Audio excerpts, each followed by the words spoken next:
Everybody's well caffeinated today.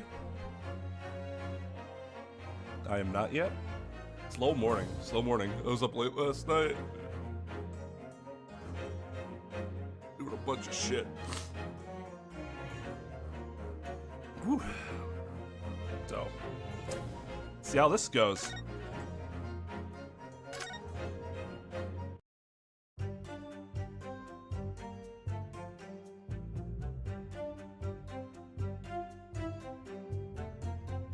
Fuck, what was his voice? Oh yeah, that was his voice. Okay.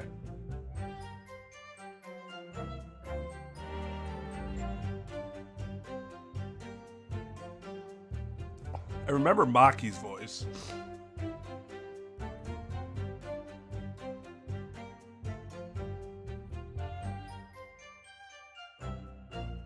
Hello. So happy this week's about to be over. It was just as shitty of a week as I thought it was going to be. Just really depressing. Because I don't want to be able to accurately predict how shitty or good something is going to be. I want my expectations to always just be a bit off. Oh man, this is going to be great. Well, what if it's amazing? This is going to be so bad, but what if it turns out to not be as bad? Or even worse. At least that's unpredictable.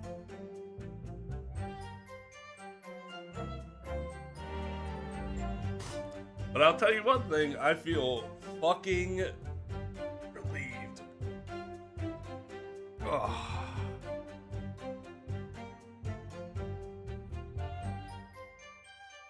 Hold it!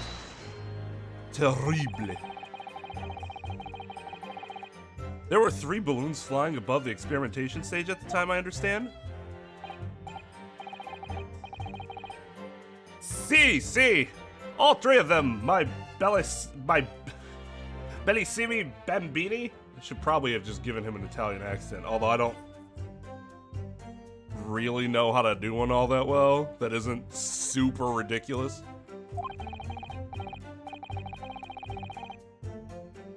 Although I guess that's the same with my German and French and everything, really. They're very popular, senor. Some people will pay 10 pounds for one ride. 10 pounds? That's more than my annual stipend. Your stipend's a problem, then. 20 pounds a month. That is my pocket money. Rails have all the luck. I got there for free, I did. Play the old, I work for Her Majesty's police card, you know? Detectives have all the luck.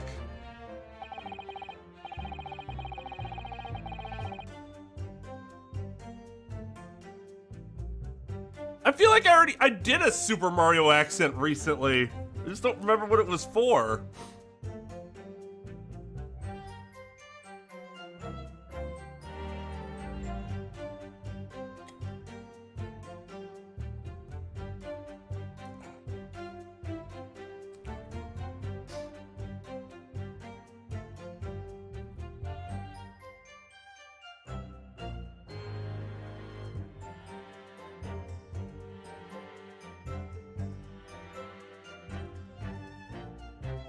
God damn, man.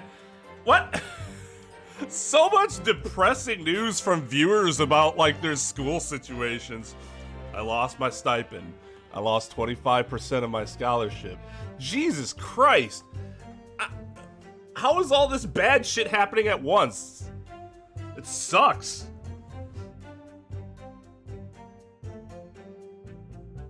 Well, I think we should get Giovanni's input here then on what the voice should sound like,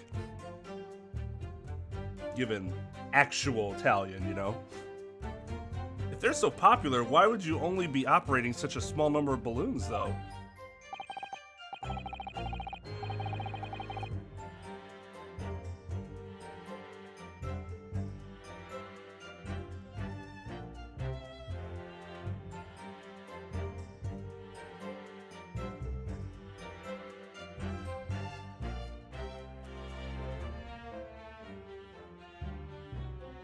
One good thing is that My allergies did take a break for the week. It gave me some reprieve. Well, when you start like that, I'm like, let me just keep going with what I'm doing.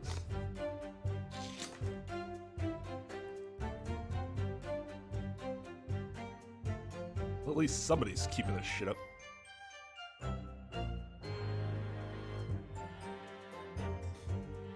I've been reading your Discord messages, that's why.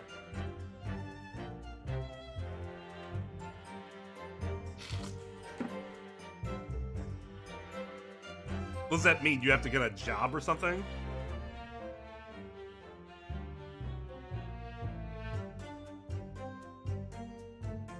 He is very stereotypical.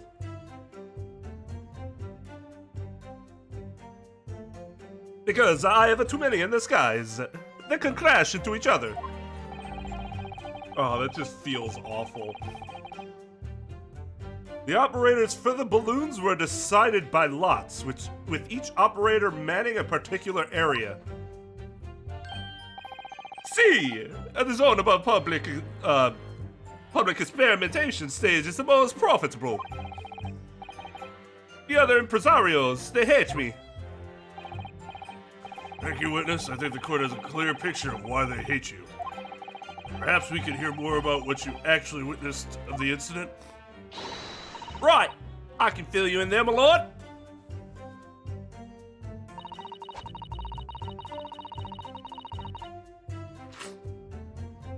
Eugenia's so fun and happy.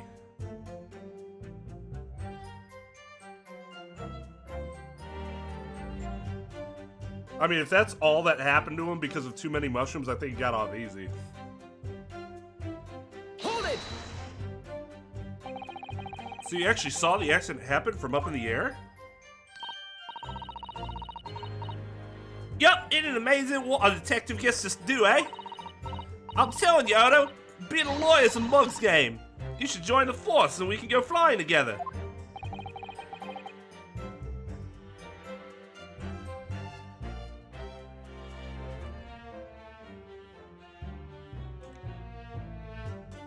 Can't disagree with her.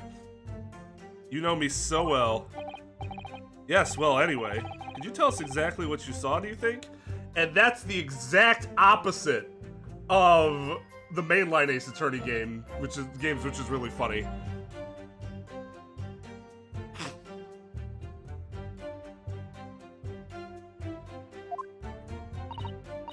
Everything! We saw everything!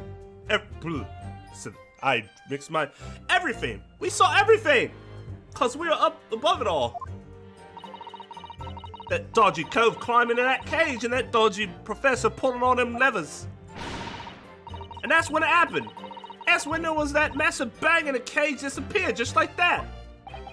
You are describing the moment the subject's body was decomposed by the electricity, I believe.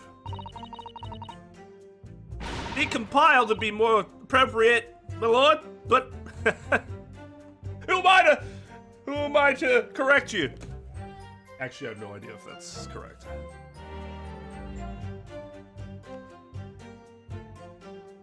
I am not considering joining the force. No. I am not.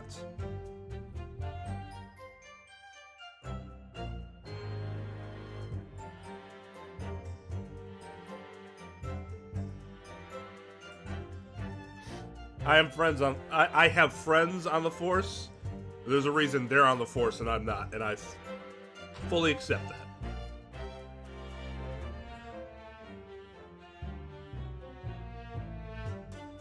I didn't know what to make of it. But then there was another bang right in my ear. I looked around. There was a huge great fireball right next to us in the sky. There was nothing there before. And there was nothing there before. And there was nothing there before. Maki? Excuse me.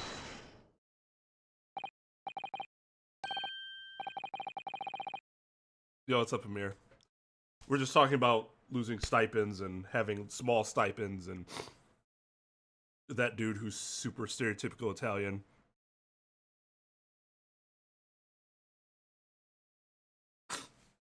Not just that, different accents within the same accent, too, within the same language, too, is always kind of...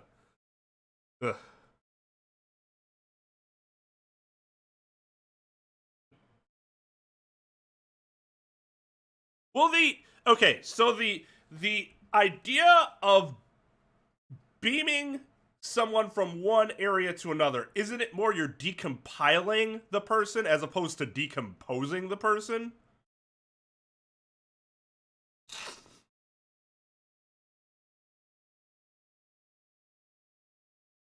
Because it's still the person, it's just their parts are broken up and then reconstituted.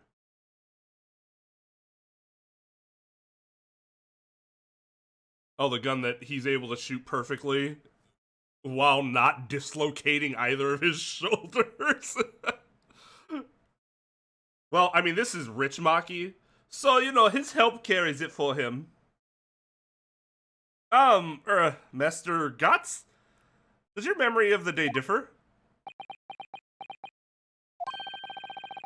My teacher at elementary school said that when you meet someone for the first time, you should always use their full name. Ah, yes. What was it again? Bruh.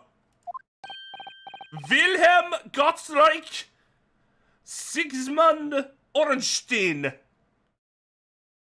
Ornstein.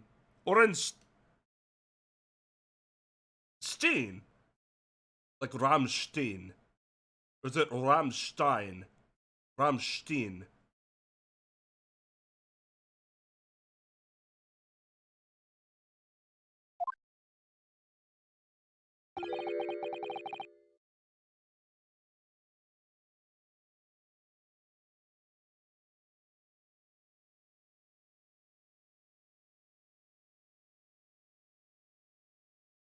Just the 4 names, then? The point is, do you have something to say? Something to add in response to Detective Gina Lestrade's last remark, perhaps?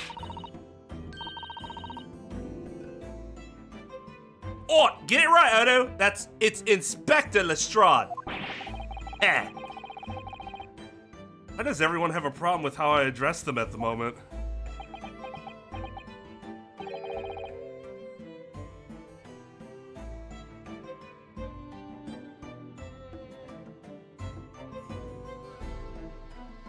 Deconstruct. That's even better than I just feel like saying decompose is like the worst word he could have used there out of all the DC words. That is not what I saw. Oh? Yeah, there was a second explosion and it was right beside our balloon. That is true. But I'm sure, which is what I said, isn't it? 1 minute there was nothing there, next there was a massive explosion. My teacher at elementary school said that when someone else is speaking, if you are rude enough to interrupt, you will have the most awful life imaginable. Are all Bohemians brought up to be so full of joy?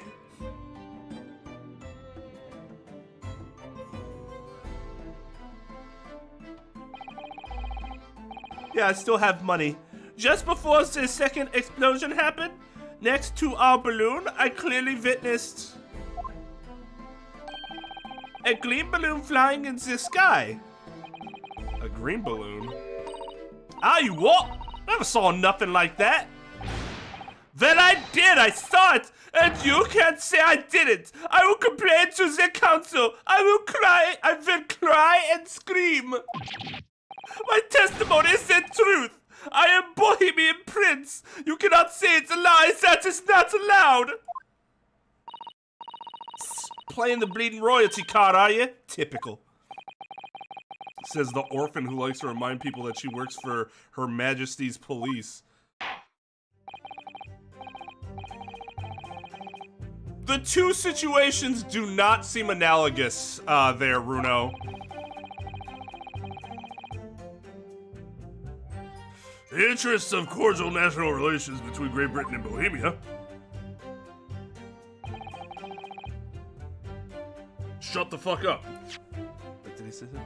In that case, young man, I must ask you to amend your formal testimony in the interest of cordial national relations between Great Britain and Bohemia. It was not the sky that exploded. It was a green balloon and was next to ours at the time. That was next to ours at the time.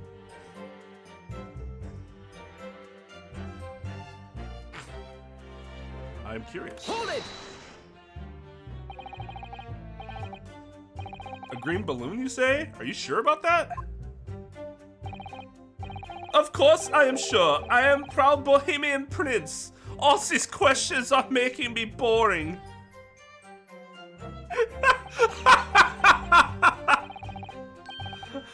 I think, yeah. I think you mean bored. I've been even. English is very annoying. The language of my countrymen is far superior.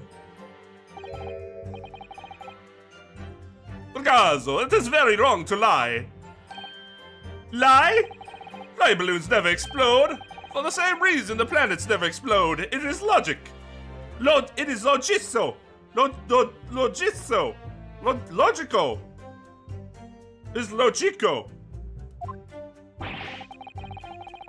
Please tell me that doesn't mean logical. If you insult me, you insult all of Bohemia.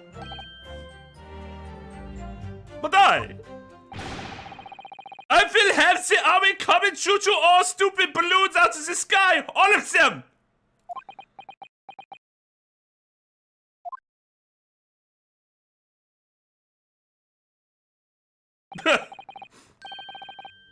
There you are, Your Highness. Only all international incidents were so easily resolved. Now that peaceful relations have been restored here in the courtroom, perhaps we could return to the testimony?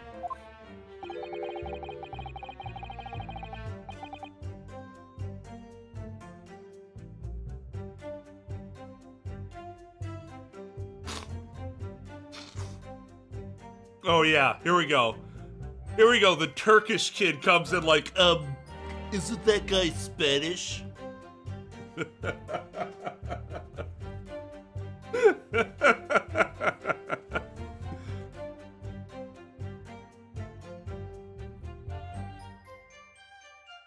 Yeah. If only we could just give Putin a balloon and shut up.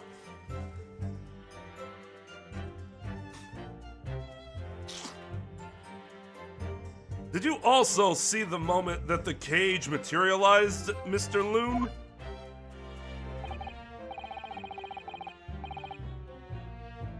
No, I did not see the explosion myself. However...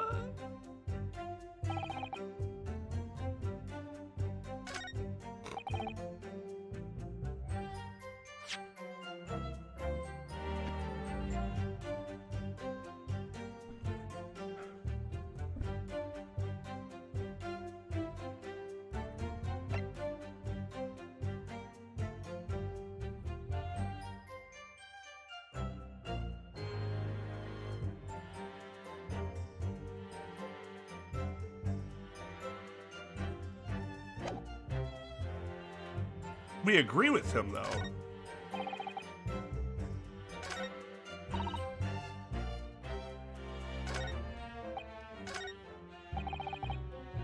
Hold it! Oh, fuck.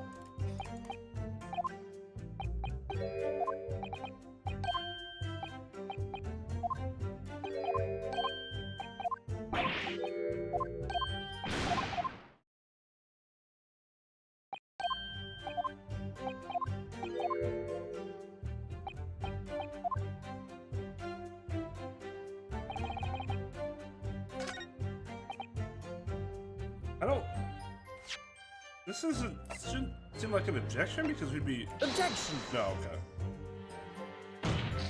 Because that's part of the balloon. But we would have to say, there's no balloon, and we'd be like, haha, yes there was.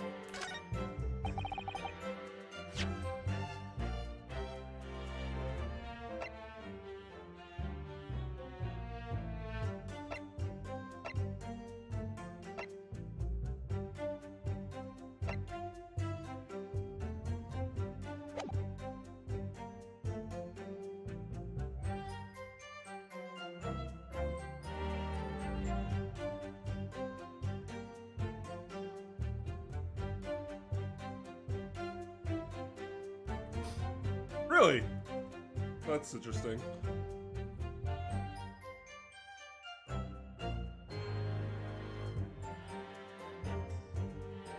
I don't really, well, I mean, I guess there are some similarities, but I think there's some pretty distinct differences in appearance.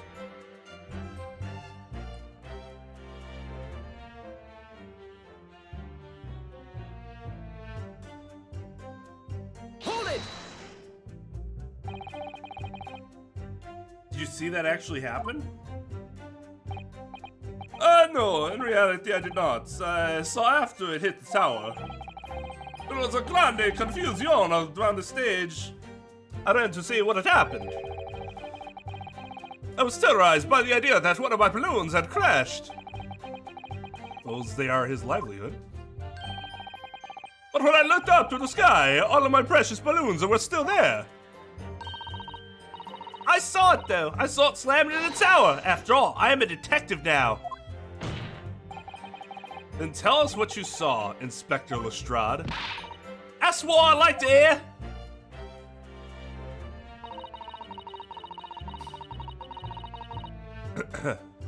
Hold it!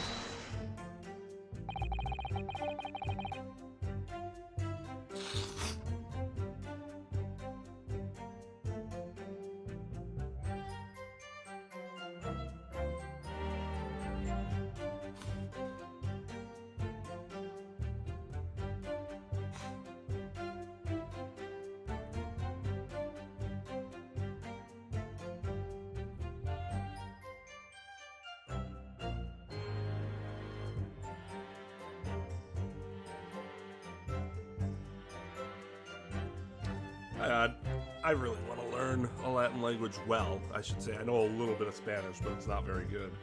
I know a lot of Latin, but only insofar as a person learns Japanese words by watching anime, but they have no concept of sentence structure. Other than end it with desu or deska.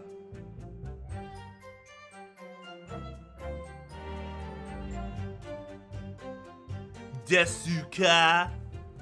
Desu. Oh, God.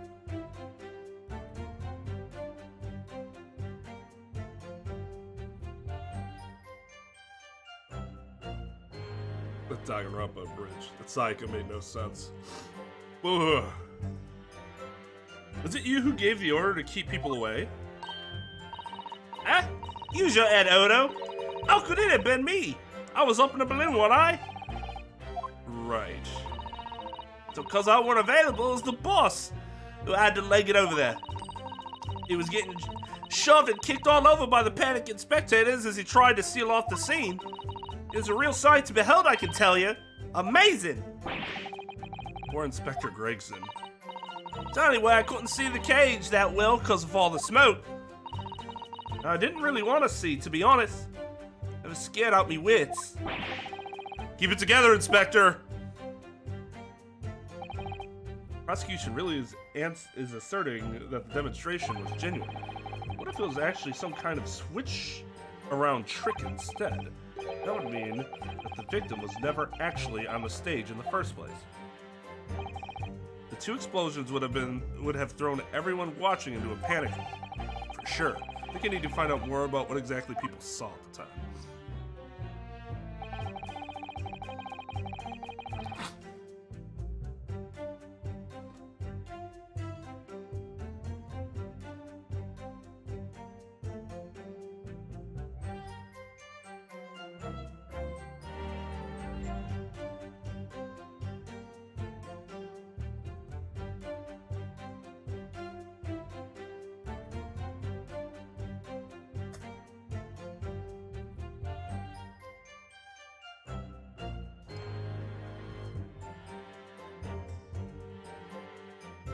I mean, at this point, I'd like to retire to anywhere that isn't here, so I understand that.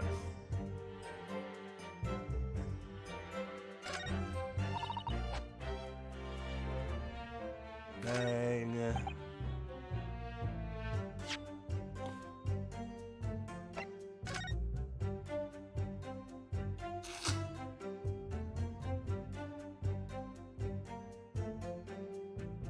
Which balloon was theirs?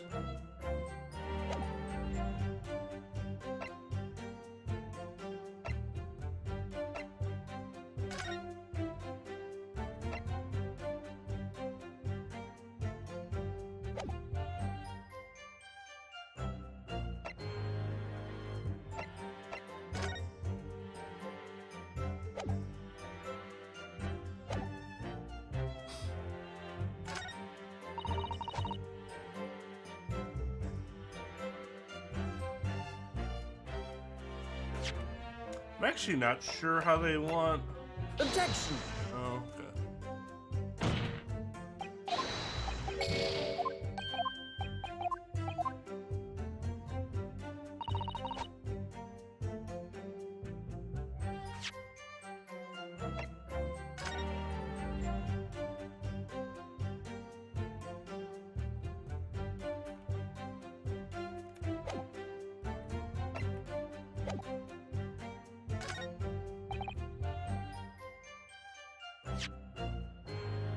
Objection!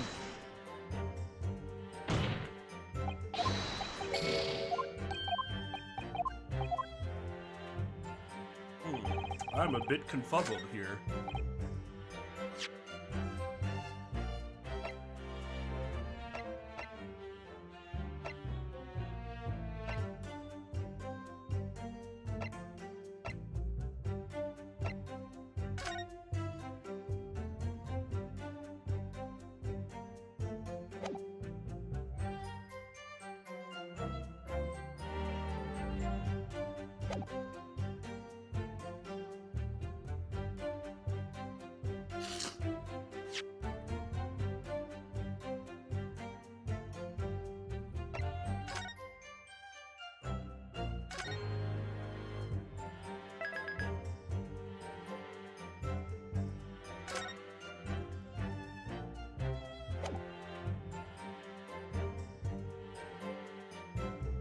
Yeah, that's what I'm assuming is.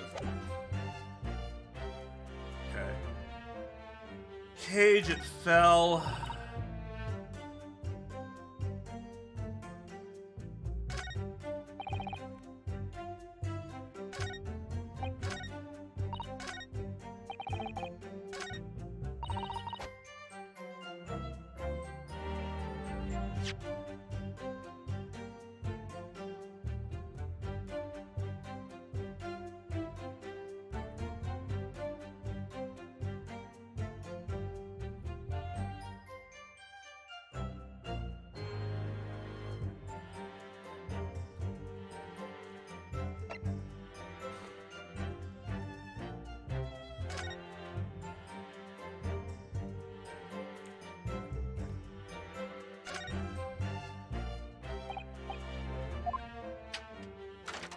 Did we do this already?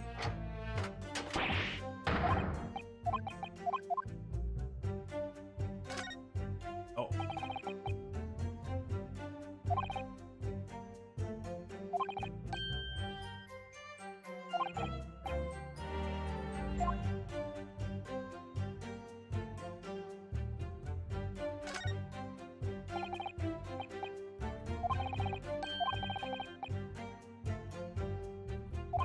Duh.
Objection!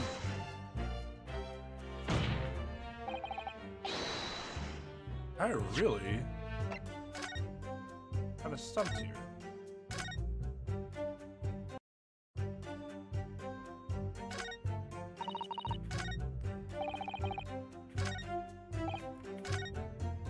If I Hold it! back and do something?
Objection!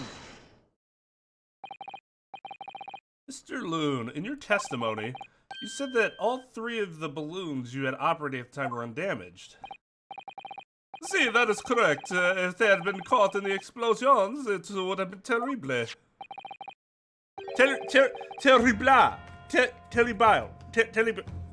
Terrible! Terrible! I wonder if you might know what this is? Oh, I think it's maybe... see, part of a balloon. A burnt piece of the fabric of the envelope. Sorry, the envelope? Pardon, that is the large round part of the balloon which becomes filled with hot air. It is made from very thick fabric lined with rubber. You do not want it to rip when you are in the sky. Yeah, no shit. Just as I thought. This piece of cloth was found near the experimentation stage. In other words, as Master Gotts testified, the green balloon did indeed explode that day. If all the balloons in the sky above the experimentation stage belong to you, Mr. Loon, then your statement that they were all undamaged clearly contradicts the evidence. No!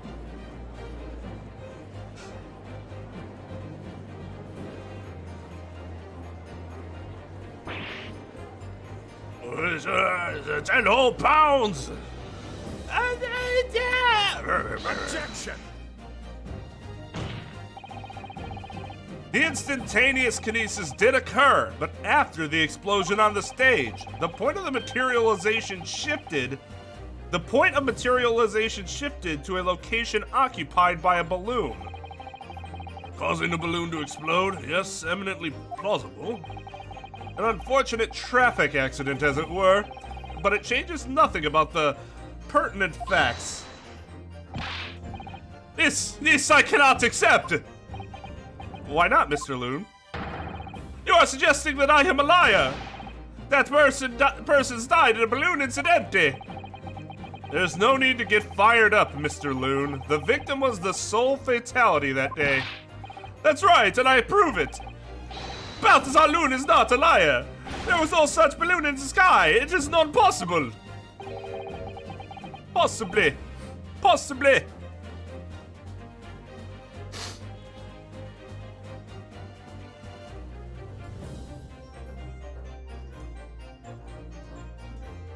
You foul sorcerer. You're saying it's impossible? Why? This court has more important matters to discuss than the number of balloons that were operating that day. We can't ignore the fact that nobody appears to have known anything about this other balloon until now. My lord, the defense calls for further testimony from Mr. Loon. I concur. There's clearly more to the truth here than meets the eye. It's imperative that we clear up the issue of this phantom balloon, I feel.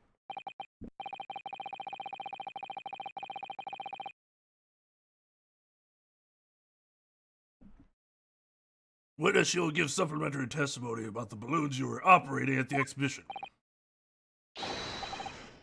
Ah, grazie, my lord.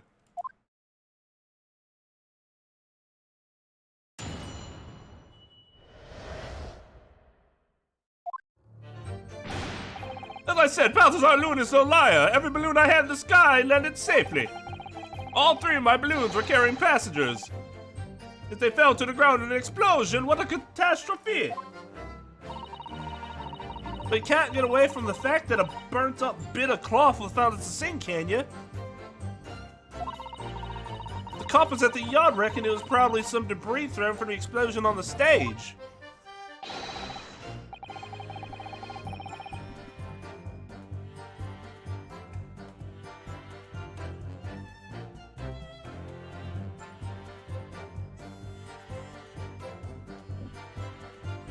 This stupid ragazzo is mistaken.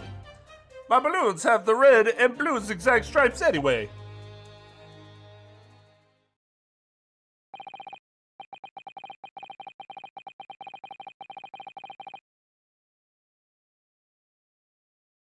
The machine spirit.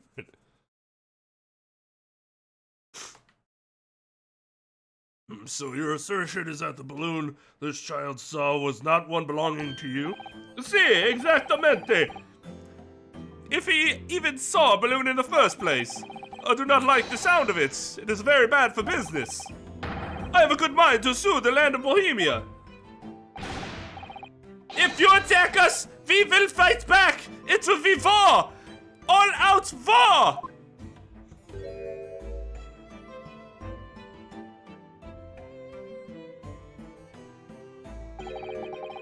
What happened to all out war? Mr. Loon certainly doesn't appear to be lying.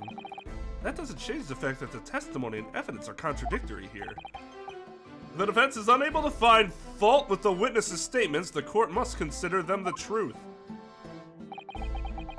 Think long and hard on that, my learned friend. That's what she said.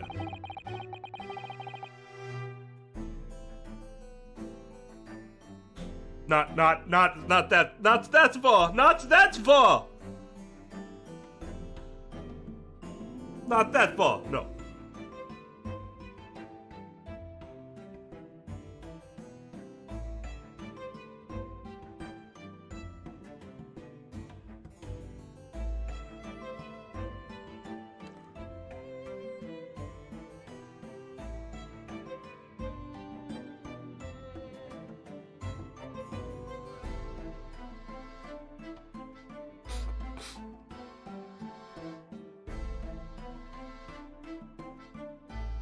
No, it hasn't.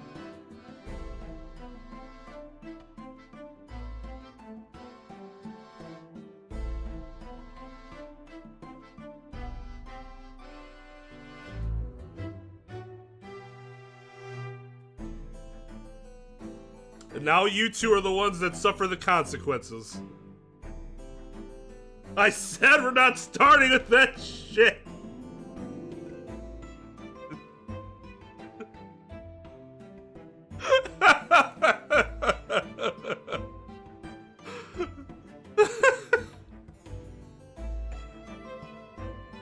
That'd be a lesson to the rest of yous.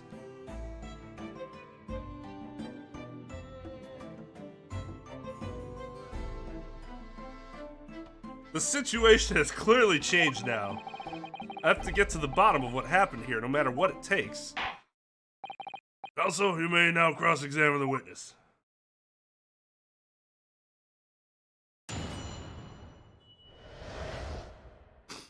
No, Irov is not a thing. Not a thing. Devin.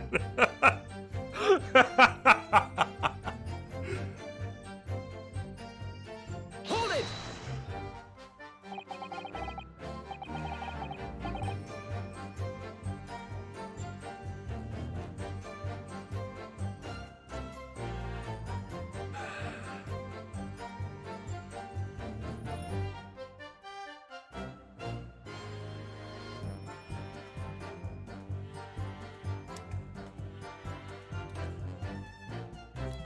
You could just have forgotten one, maybe? Senor, I might not notice if I was given 100 lentils and one was missing. But we are talking about 3 enormous balloons! Do you believe I can make a mistake about something so grand and expensive? I took the liberty of having Inspector Gregson check this gentleman's warehouse. I have the report here. It clearly states a total of 3 balloons. Well done. That's good due diligence. It would appear no mistake has been made then. Surely Miss Lestrade could have been sent for such a menial task. What? Me? I'll tell you what I told the boss. East End kids like me can only count up to 2. Obviously that ain't true, but the boss wanted it. He'd have to go himself in that case.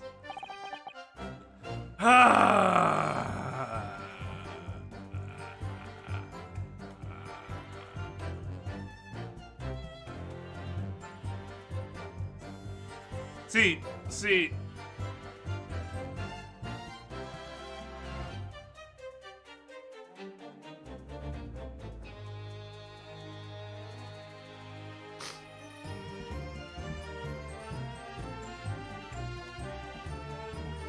See, Lugia just took that too far. Lugia just took that just one step too far.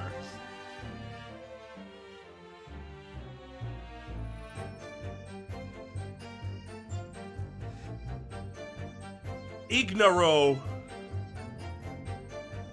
is ban-worthy.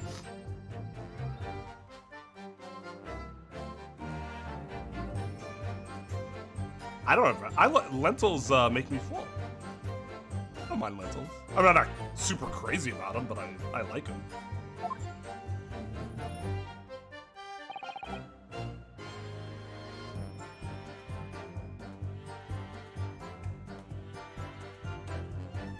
Hold it!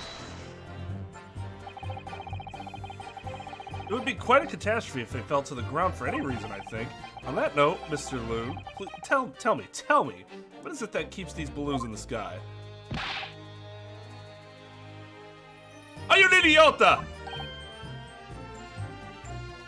Sorry? That is like asking why does a candle burn bright? It burns bright because it burns bright. And a balloon flies because it flies. What else? That must be Italian for I don't know.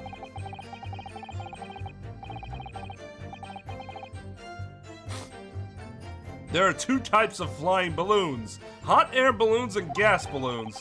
Hot air balloons work on the principle of hot air being less dense than cold air, whereas gas balloons derive their lift by using a gas that is lighter than air. See, and my balloons are filled with the magic gas, I believe.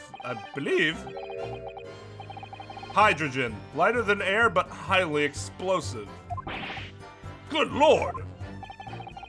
Do not permit smoking of the cigarettes in any of my balloons. The magic gas does not like a fire. It's because you should use helium instead. Even a small spark of static electricity could cause the entire balloon to explode. What is the matter with you, senor? All that comes out of your mouth is explosion. I tell you, my balloons are perfectly safe. They have to be, or I cannot eat. None of my balloons exploded that day. I'm completely sure. But if you still say that is what happened, you must show me proof. Show me the proof. Show me the proof. All right, so Mr. Loon had 3 balloons in the air that day. None of them were damaged. Then what was the one that exploded? I like that look. Who are you looking at? Us? What was the one that exploded? Hold it! I was surprised to find the piece of fabric still at the scene, actually. Didn't you search the area surrounding the stage for clues? Nah, I'm not into picking stuff up off the ground, me. Always works out way better. Diving into people's pockets instead. So much for the new career path. Oh, this should have been more than her anyway. The fucking intern. Mind you, the boss is on his hands and knees picking up all kinds of rubbish from the floor. Thing is, though, the cage went crashing into the Crystal Tower, didn't it? So that's where most of the investigation was going on. Even so, I would have thought someone from Scotland Yard would have gathered it up as evidence. God, listen to you! You stumble across a little bit of balloon, and suddenly, you're the best investigator in the world!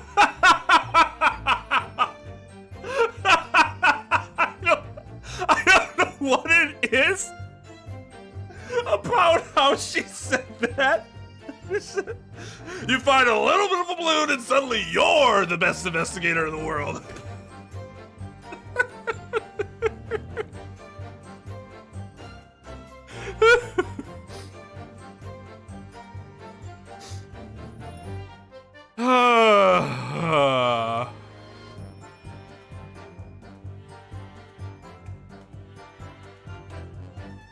Man, put anything with pork sausage is gonna be good. That shit sounds delish. Pardon? Well, you ain't got a badge, have you? Like this one! I could arrest you with this if I wanted to. Wouldn't put it past her. Come to think of it, there was a talk of some scorching on the ground at a meeting we had about the investigation.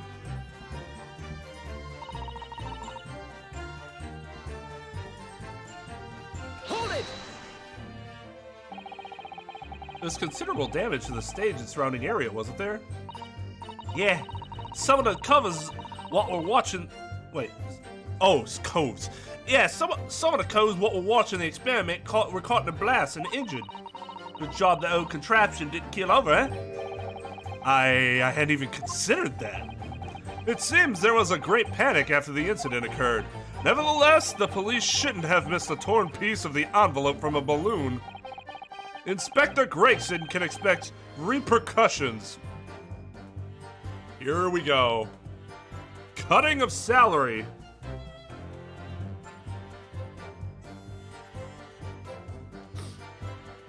Seth, it's... Seth, don't worry about it. It was kind of a troll.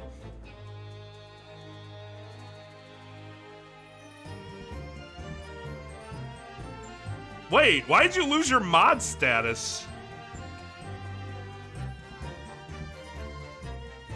I thought just timing you out wouldn't boot your mod status.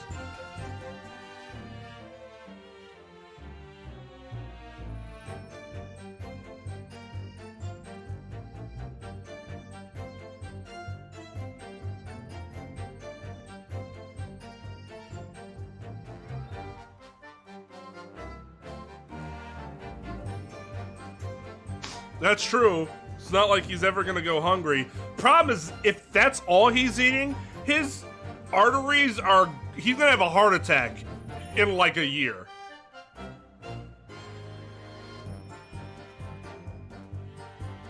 Remember, respect authority, because we ain't equals. To be fair, though, she's also, what, 17? 18? Like... Wait, no, how old is she? She's a kid playing Copper. I would expect that.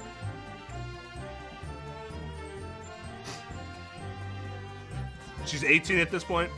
It's even still. It's like, take a senior in high school, give them a badge. Do you think they're gonna be mature adults about it? Nah. Nah.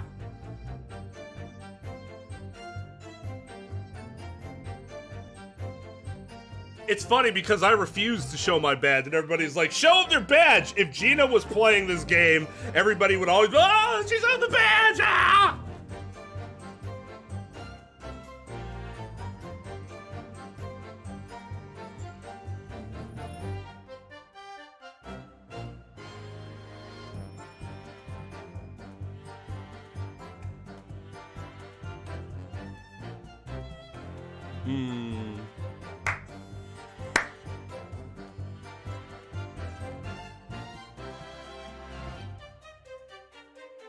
Let's look at that.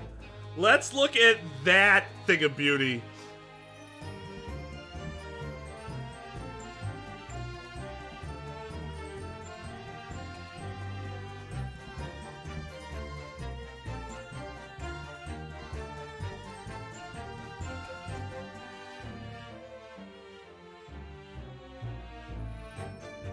I think that was a threat from Nimumbra. Oops, I almost unsubscribed. We'd better stop talking about badges.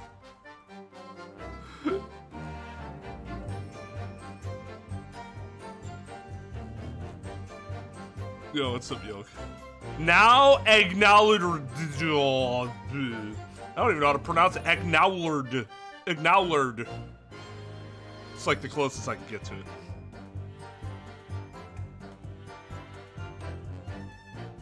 No, I'm kidding.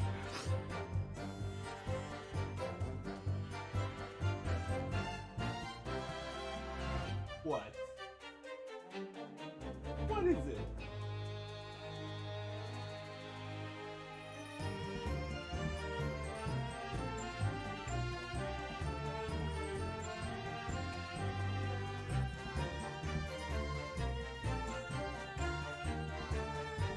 It always hugs my arm now. I wonder if I can. I don't know if you guys can. Right, itch the side of her face. She kind of grabs my arm. I don't know. I can't tell.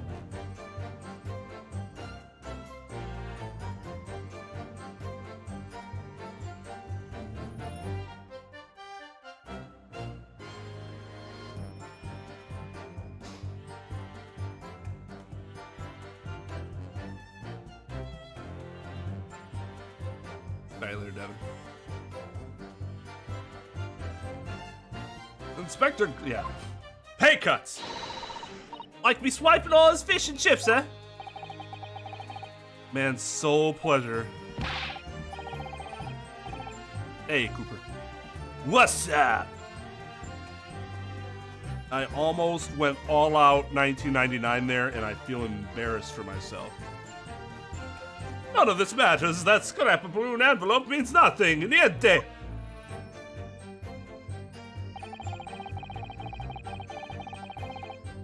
Stupid old. Hold it! You mean the color is wrong? Si, senor.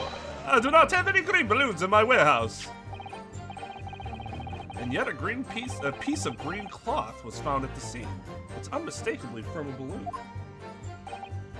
Well, I do not know how that could be. For the sake of argument, let's say that a green balloon did explode above the stage. You couldn't therefore conclude that it happened on the day in question. Why not? There have been recreational balloon flights over Hyde Park operating from before the Great Exhibition.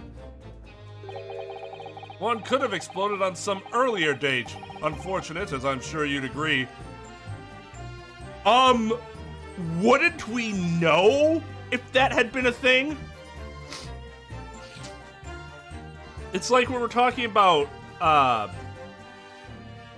like, so when something's not very common, like hot air balloon rides, and novel at this point in time, it was new, it's a thing,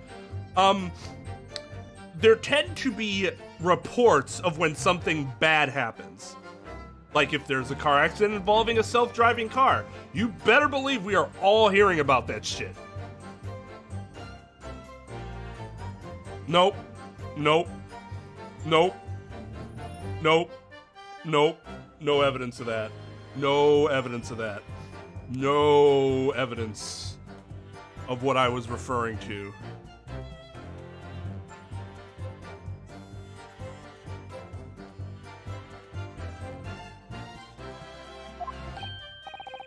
You believe it may have been from some earlier balloon accident that predates the exhibition? Isn't this something we could verify? Maybe not. Maybe its record keeping is that piss poor.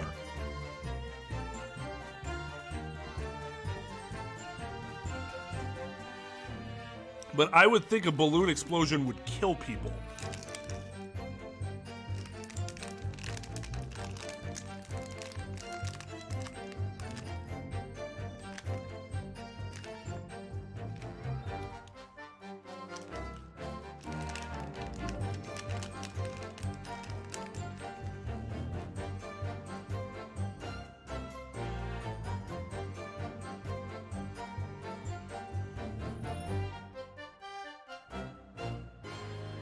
Si, exactamente. As the senor says, it is not from one of my balloons.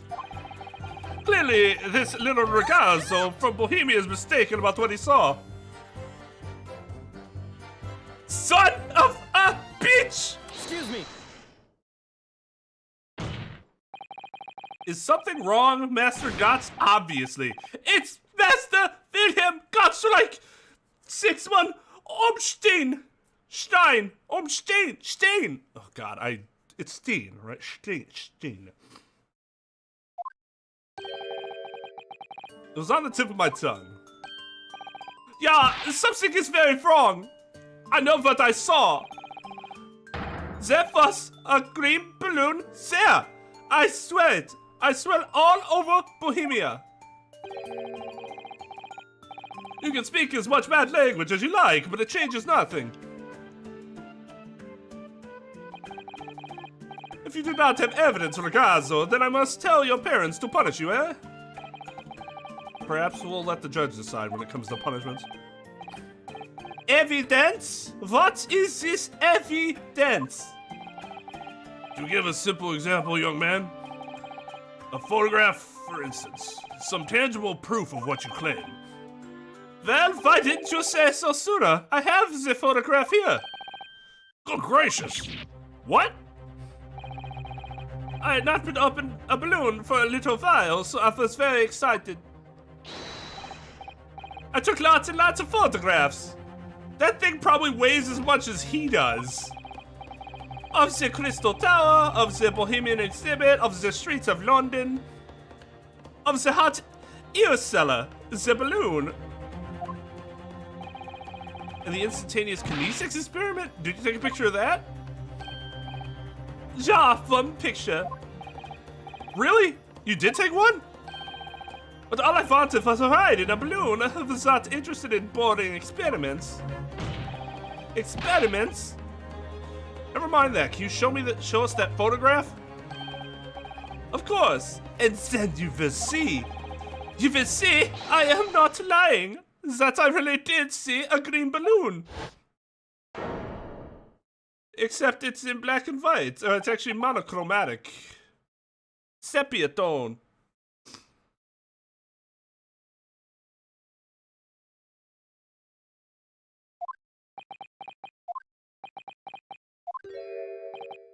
Well, I see you're all too shocked to speak.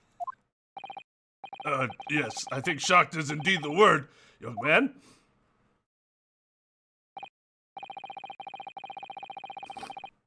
Yeah.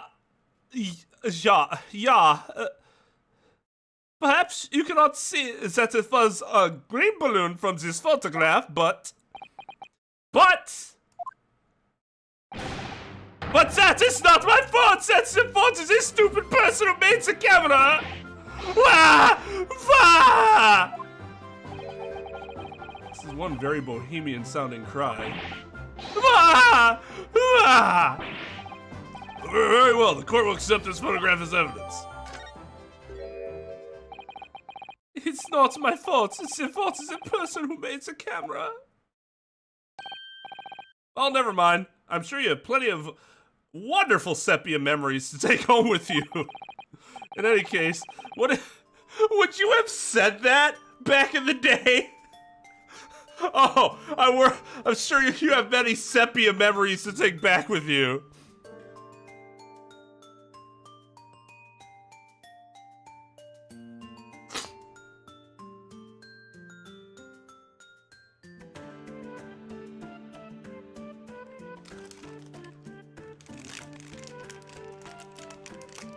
I guess that's true.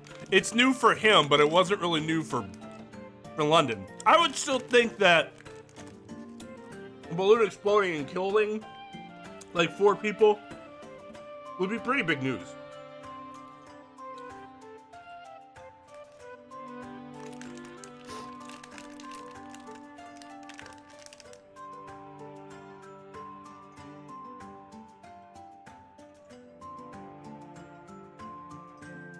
In any case, when exactly did you take that photograph? Well, it was on the day of the big explosion. You don't say. when I pressed the shutter release, there was this very loud bang, and a hot wind rushed over my face.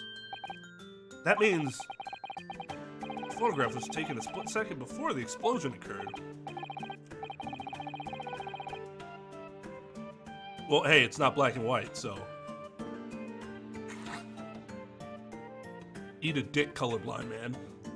Well, if you ask me, this black and white photograph changes nothing.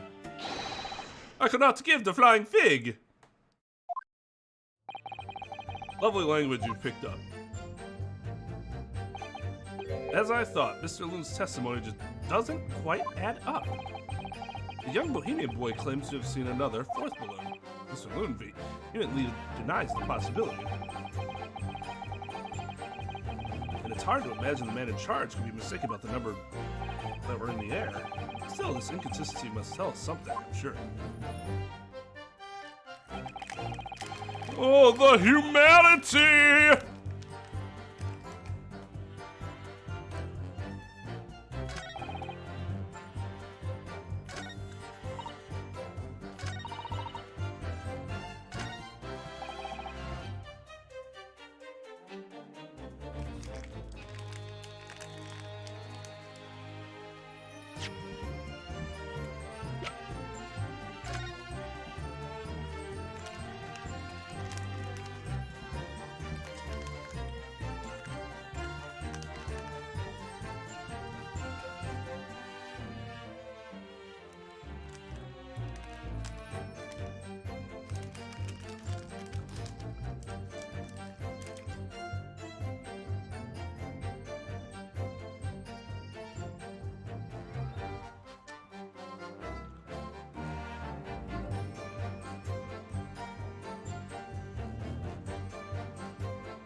It would be ironic, considering how bad my vision is.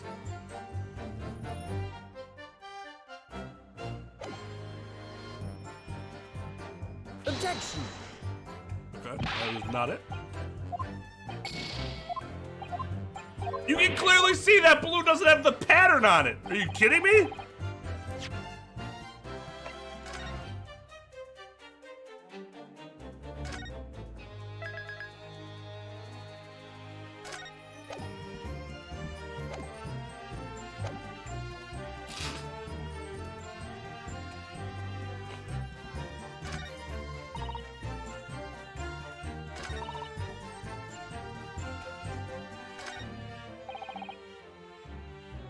Oh. Objection! Unfortunately, the photograph master Guts can't tell us the color of the balloon. They can tell us something else, something crucially important. What? It shows that the pictured balloon wasn't carrying any passengers. Oh, my goodness, you're right. But surely all the balloons would have been carrying passengers. There would be no sense in it otherwise. See, they are for pleasure, for seeing the view. My balloons only fly with passengers. Which tells us that the picture balloon isn't one of them. So when the incident occurred that day, there was a fourth balloon in the skies above the experimentation stage. The mysterious green balloon. I know nothing. Niente.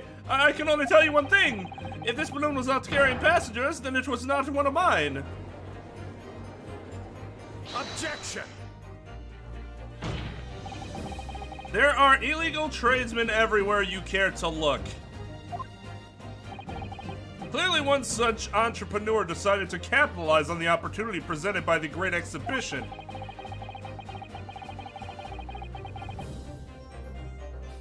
And managed to operate balloon flights on Mr. Loon's patch without him realizing. Yes, an entrepreneur, a fraudulent tradesman who decided to operate these balloons without making any money and there being no passengers in the balloon. Yeah, Vanzix, that makes a lot of sense. That makes a lot of goddamn sense. See, the competition trying to steal my profits. With what passengers? I did not notice because of the experimental that went wrong on the stage. This fourth balloon exploded at the very This fourth balloon exploded at the very same moment Mr. Asman was beamed from the stage below. Right? So them scraps that fell to the ground after and left them scorch marks, they didn't come from the stage at all. It was bits of the balloon raining down. Because no one was in it, didn't get no attention. A mysterious fourth balloon carrying no passengers, silently floating over the experimentation. Objection! This photograph shows us nothing more. A stray balloon carrying no one and operated by some rogue trader. Clearly it has nothing to do with the case. Clearly. Because I said clearly, that must improve my argument, right? Except it didn't. You could take out the word clearly there, and the statement would be exactly the same.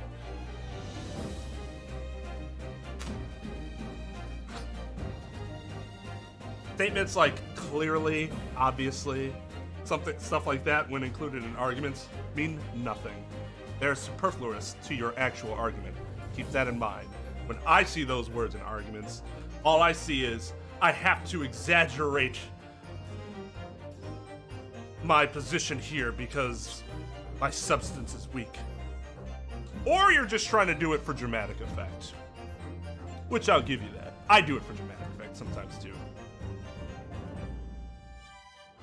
But if you see me in court making a legal argument, you won't see those words come out of my mouth.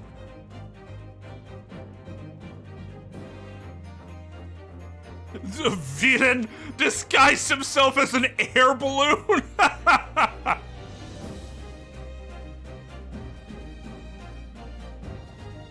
1984 is interesting. The thing is that we read Brave New World, we read Brave New World and 1984 back to back, and I far preferred Brave New World. It was way more interesting.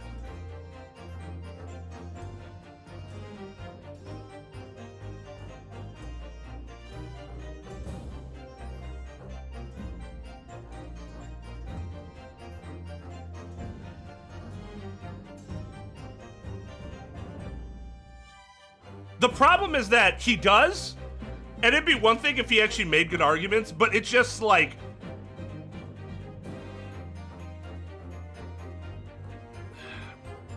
what's the word I'm thinking of? I think for him, because of his problems, it only serves to call more attention to his flaws. Clearly, this word clearly essentially approves my argument. Essentially.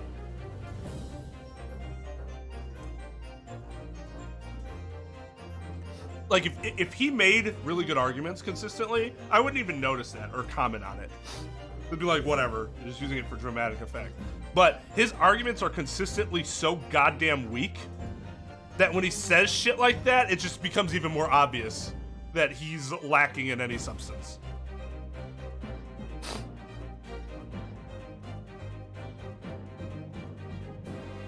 Yeah, I would agree with that too. 1984 was not the first story I'd ever watched or read by that time in high school. So, like, I understood its significance.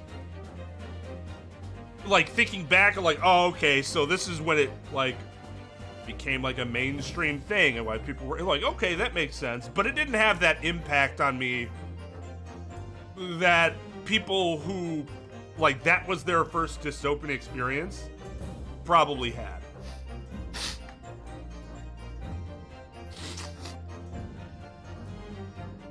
I mean, and that's the thing, like, to me, 1984, you know what it's about without me having to tell you. You can understand the problems. The stuff with Brave New World is, I think, a lot more... I could be wrong, but I feel like it's more... the issues are more complex and they're a lot harder to simply explain than saying 1984, oh, Big Brother, dystopian, surveillance state, whatever, you know.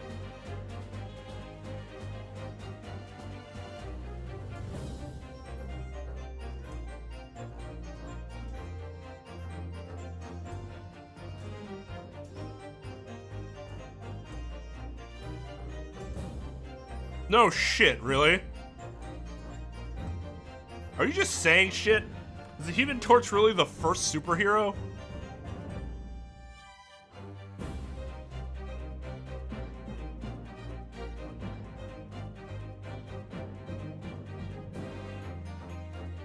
It did. And like Citizen Kane, like if you look back at it and you can appreciate like for its time, some of the shit that it did was groundbreaking. But by the time I watch it, I'm like, okay, I can appreciate that when it was released, this was just, it was innovative, it was ingenious. Compared to stuff now, though, it's not as good. 1984 kind of has the same, so it doesn't have that same effect on me when I see it.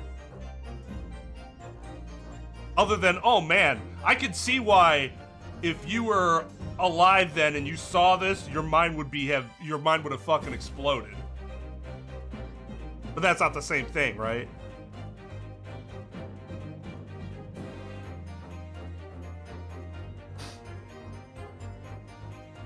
First Marvel. That's not the first superhero, though. But I get your... Just because he was the first Marvel superhero doesn't mean he's the best Marvel superhero.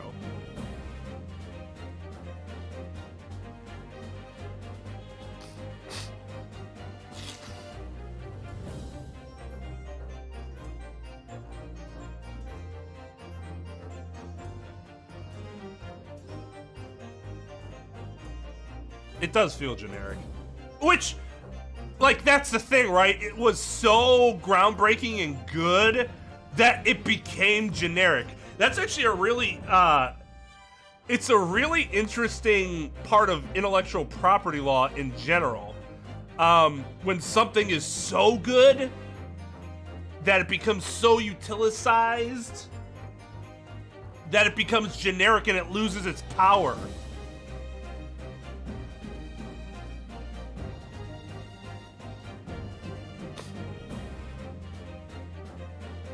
Xeroxing. That was a groundbreaking thing.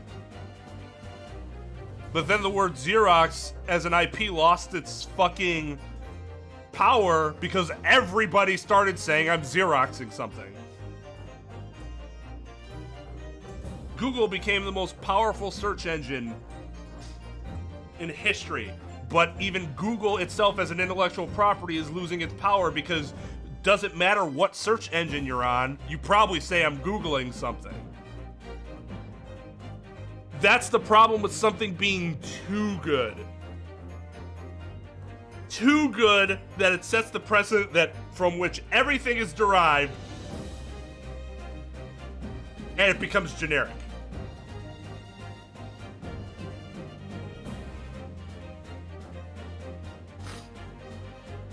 Xerox. It's an older example. Yes, but you'd say you're Xeroxing something if you're making a copy.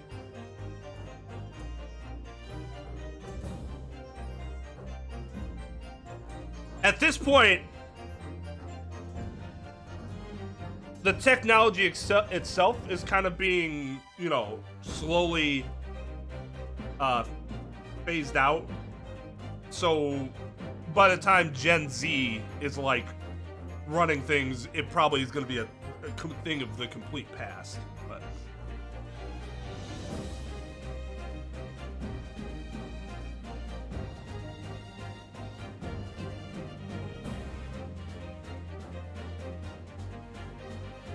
or Band-Aid. Let's use Band-Aid. We'll always have Band-Aids. Band-Aid's a brand. The proper term for those things are bandages. But here we don't call them like, you go get me a bandage. That's not what we say. Here at least we say, can I have a Band-Aid? It doesn't actually matter what brand we have. But because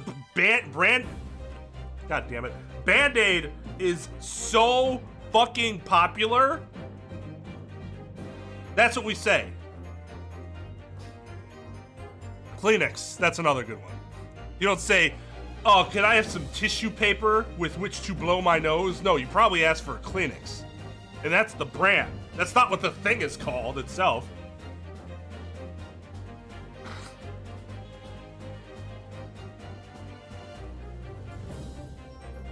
I know we've had this conversation before, but it's always so intriguing to me that in reality, you can make something too good that it kind of fucks your intellectual property over. It reduces the value of your brand. Now, you still have left a legacy, right? Because your thing was so good that people just refer to everything like it as that. But you don't see profits in that. Or I should say you can lose profits for it. I guess it'd be more technically correct.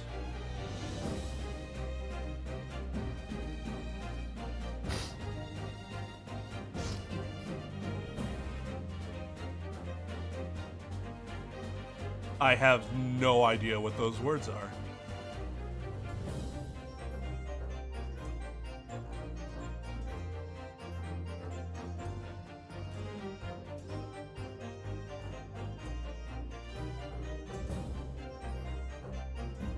I don't know. Maybe they found that those campaigns don't actually work and are a waste of money.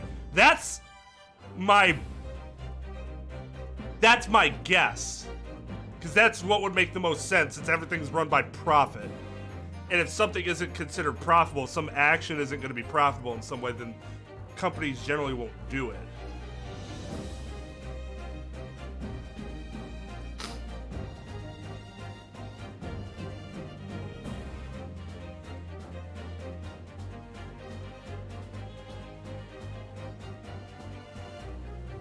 No, I get what you're doing. I'm just like, I don't know what those words are.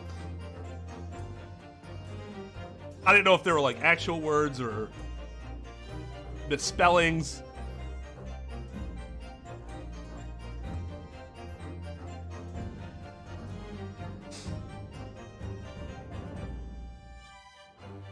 I mean, for libel to happen, you would have to make a claim that is untrue. Like, it's not libel to show the taste test thing, right? We're like, oh, we have two things here, and you can't tell which one. Which one was your favorite? Oh, this one. Did you know you chose Pepsi instead of Coca-Cola? Like, that's not libel, because you're not stating something that's untrue. You're just saying this is what they did. Oh, they're programming terms.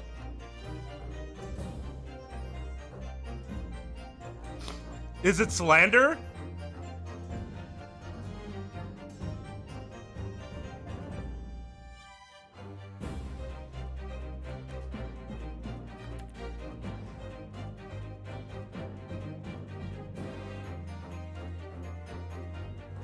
I mean, libel is a false statement. Attacking your opponent is not inherent. It doesn't inherently mean that there's a false statement. Slander's similar. Like, there's nothing.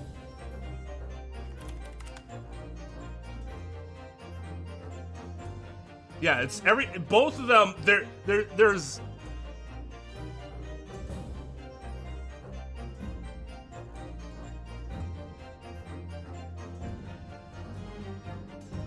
The biggest difference. What is the biggest difference? Libel's written? Yeah, libel's written. Slander's oral. That's the only difference. Otherwise, they're the same. I wanted to make sure I didn't confuse them. I'll be right back. Buttercup.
Its relevance does elude me, I must say. The court has seen sufficient evidence and heard ample testimony already. The prosecution calls for this trial to be concluded.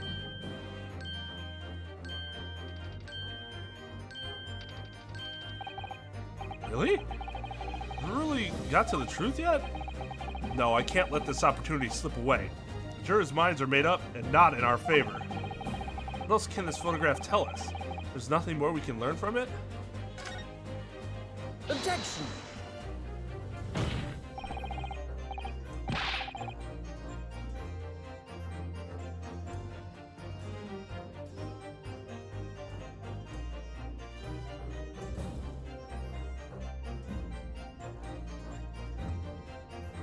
Ladies and gentlemen of the jury, wait.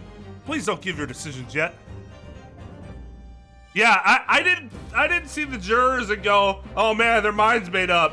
It looked like they were more like either they didn't care or they're like, I don't know what's fucking going on.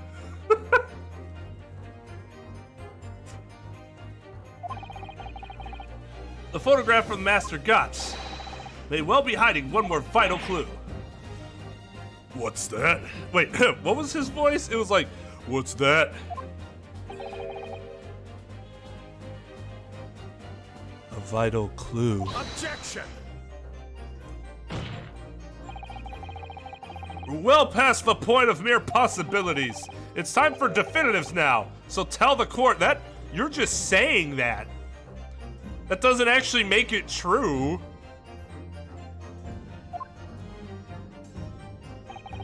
What exactly does this alleged clue in the photograph prove?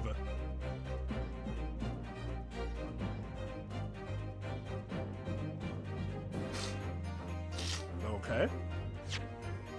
Take a look at this photograph. Every time I do it makes me laugh. Yep, right here. Let's get so red. What the hell is on Joey's head? We can reasonably assume that the pictured balloon was destroyed in the searing heat of the explosion. Yes, that's right, yeah! It was not my fault! Evidently.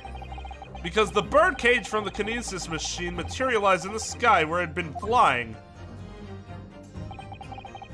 And the balloon being filled with flammable hydrogen instantly and explosively ignited. No, that's not what happened. What? It would appear that this photograph requires closer examination. Counsel for the defense, you will highlight the location of this alleged clue in the photograph for the court. Of course, my lord. If you look closely, it's plain enough to see, and what's shown is linked to another piece of evidence we have, in a way that leads to an unbelievable conclusion. A clue that heavily suggests the real reason for the balloon exploded. The real reason the balloon exploded is... Let me save just in case this is some fucking pixel perfect bullshit.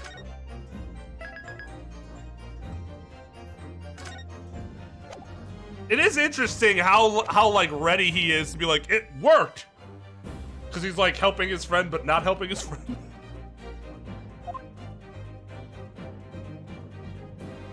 Take that! The timing of this photograph can only be described as miraculous. If you look, you'll notice there's a bright white line that appears to point directly at the balloon. Most likely a ray of light caught incidentally on the film. I'm afraid I can see nothing of the sort. If you look with the magnifying glass, my lord, it becomes clear what the nature of this bright line really is. Goodness, what is that? Undeniably some flash of light, yes. I don't remember her voice. Oh, it was like that really bad Irish accent I have. Oh golly, do you think it might be lightning? But it couldn't have been a finer day. I believe we may be looking at a fire. A bolt of fire heads straight for the balloon, like an arrow. Indeed, even in my aging eyes, it would appear to be a flame of some sort. My word! Are you suggesting this flame struck the hydrogen gas that filled the balloon? Objection! That's absurd! The balloon would have been 60 feet above the ground at the time! No flame could possibly have reached such a height. Actually, it's my opinion that a particular piece of evidence found at the scene reveals how that is exactly what did happen. What evidence? Such evidence exists, Counsel. Then for goodness sake, present it, man! He's right! Stop fucking beating around the bush and present the goddamn evidence, man! Which evidence explains this mysterious streak of flame that appears to be headed directly for the balloon? Take that! This was found hidden at the foot of a small ornamental tree near the scene. Good lord, is that a crossbow?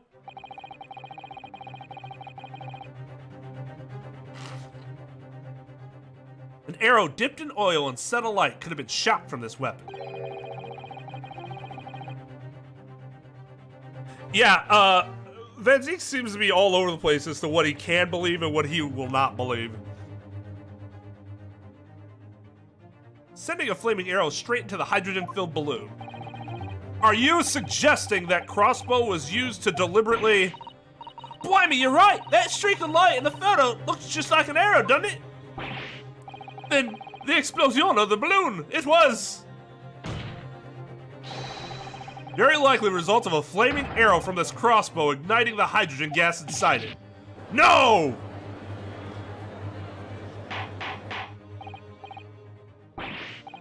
Order! Order! Counsel, this is an extraordinary supposition.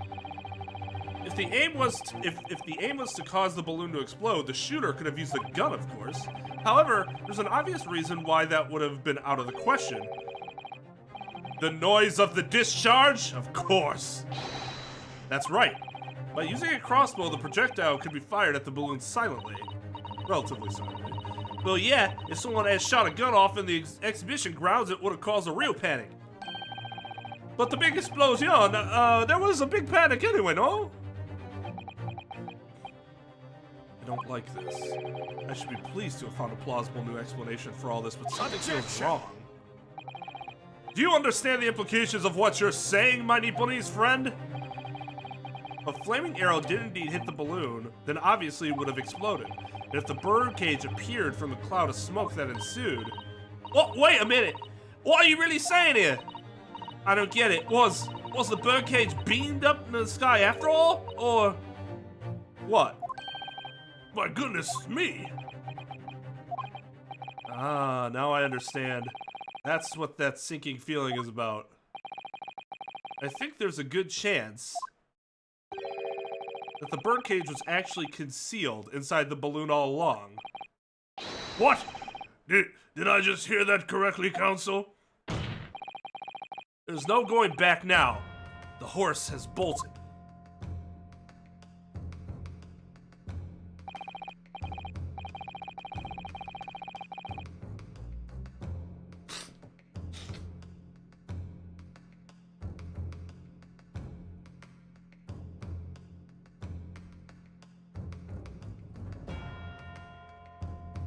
Let's assume, as I said, that the birdcage was hidden inside the green balloon from the start. On stage, when the experiment was started, the birdcage in the instantaneous kinesis machine disappeared in a cloud of smoke. At that moment, the flaming arrow was fired from the ground,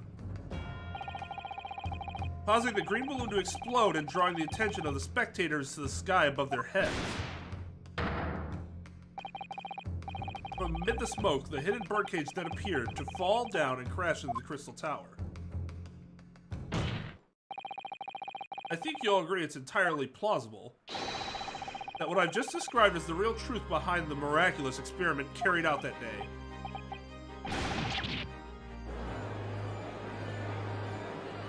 Objection!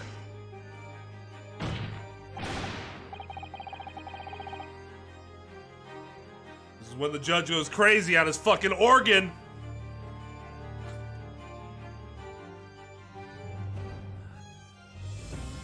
This is ludicrous. What you've described is no science experiment. It's child's play, a contemptible display of stage magic. Both Mr. Shones and Iris said that the experiment was a scientific impossibility, in which case this is the only way to explain what happened that day. And in any case, the victim's body was found inside the birdcage in the Crystal Tower. If the instantaneous kinesis didn't take place, how do you explain that? You didn't think about that ahead of time? If I may put in a word as a man of magic myself, such apparent discrepancies can easily be explained by some simple deception. Juror number 3. All that would be needed is a doppelganger, someone who looked very similar to the victim, Mr. Asman. Having this other man appear on stage to front the show as a body double. Ah, yes! Of course! So in fact, Mr. Asman must have been inside the birdcage that was concealed inside the balloon right from the start. Objection! That balloon would have been filled with hydrogen. Anything it hidden inside of it would have been scattered to the 4 winds when it exploded. No one would ever have embarked on such a risky venture. Not necessarily. The explosive force of the balloon gas would very much depend upon the mixture ratio. Juror number 4. Wow! All these jurors on our side all of a sudden. I'm not used to this. Flying balloons are rarely filled with pure hydrogen, but a mixture of other gases such as helium as well. Helium on its own doesn't explode, but the controlling the gas mixture ratio, the explosive force can be altered. The mixture ratio? Obviously, the victim's body would have suffered some burns. That would be unavoidable. But not to such an extent as to render this whole obscene charade impossible.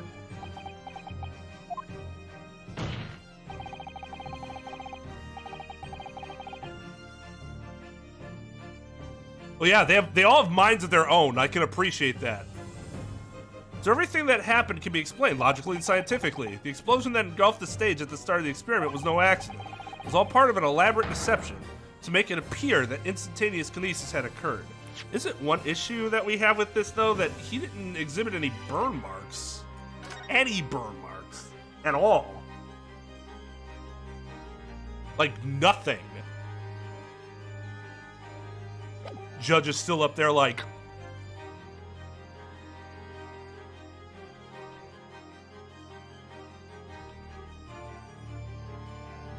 I need that animation in my life.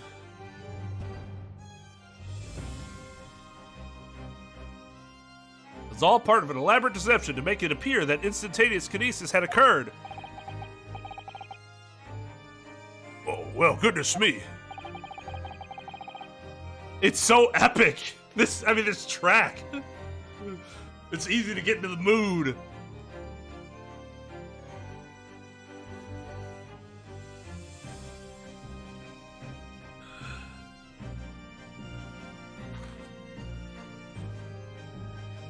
Davy Jones did it too smooth, though, with his tentacles. It was like... With his tentacles, like...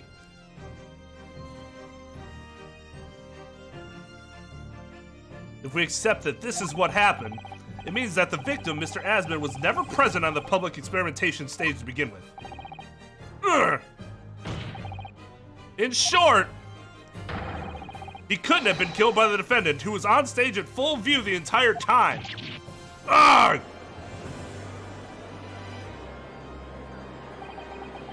This will be very hard for the prosecution to counter. Lord Van Zeeks can't credibly maintain that Professor Hairbrain is a suspect now. Oh God. Here comes my client.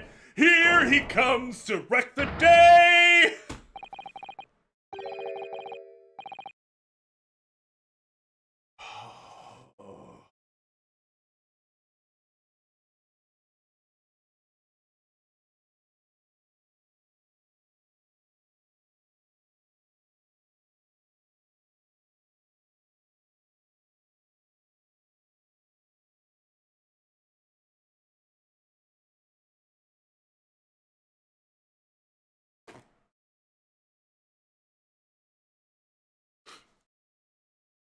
Yeah, there's nothing to suggest that he couldn't have been the conspirator behind all the whole elaborate setup.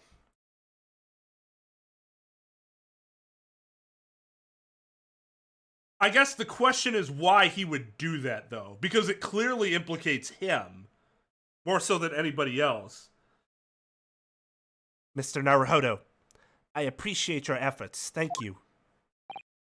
Professor? But you can stop now. Just keep your mouth shut, please. Sorry? What's all this about, Mr. Hairbrain? That's Professor Hairbrain to you. I, Albert Hairbrain, hereby confess that it was me who stabbed Mr. Odie Asman. Yes, it was me, with my faithful friend and partner, Andrew the Screwdriver. What? What are you doing? Order, order, order! Defendant, explain his sudden confession. It's a confession. Objection. He's just saying it to keep his shit private or whatever. Professor Hairbrain, what are you talking about? It's what I've said all along. I must protect my hypothesis and my precious machine. You stand there and claim it was all a trick, all an elaborate prank, but where's your proof? No, you'd have to examine the machine if you wanted to prove it, but then it would be all over. My beautiful hypothesis would be laid bare. I mean, the indignity of it.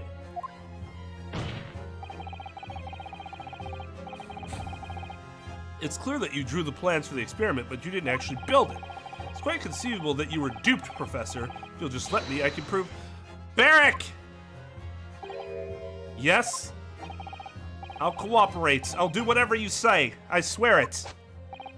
So please, ensure the Special Dispensation for Scientific Equipment Act is adhered to and protect my creation.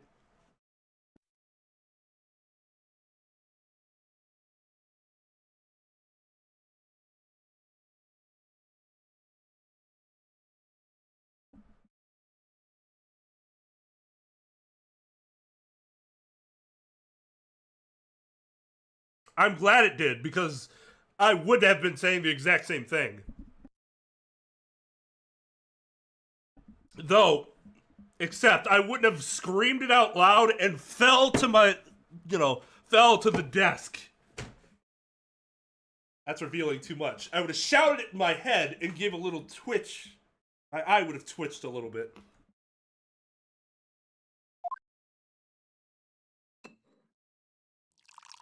Allow me to take a victory drink from my hallowed chalice. Pray forgive the discourtesy of filling my hallowed chalice at this critical juncture.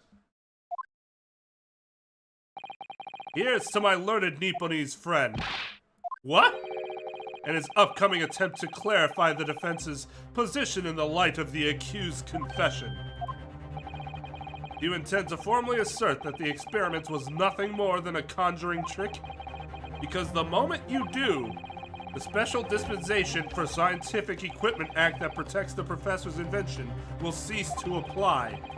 The prosecution will then demand a rigorous examination of the machinery involved in order to establish the truth. However, if you acknowledge that the machine is genuine and instrumental in the victim's murder, any chance of investigation will be crushed, and the confidentiality of the professor's hypothesis preserved.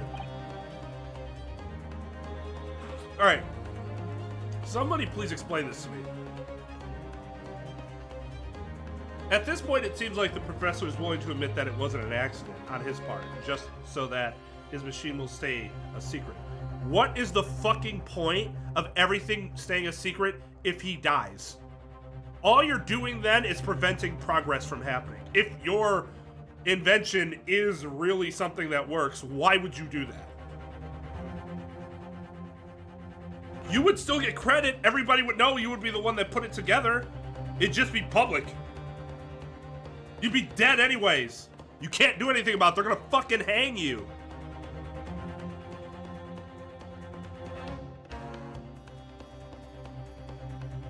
He'll be dead! Who cares?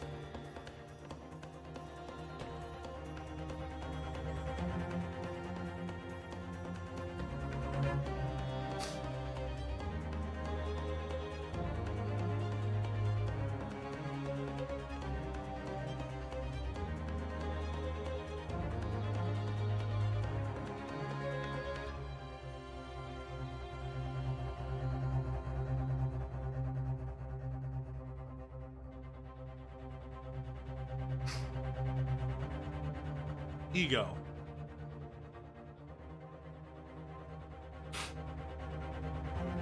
Does he live in obscurity? Do we know his name? If we know his name, then that's all that really matters in terms of you get the credit for. It's not like somebody else is claiming to have made it.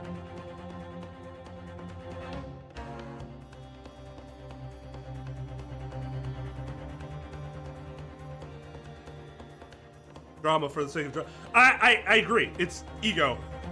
It's gotta be ego. That's fucking stupid.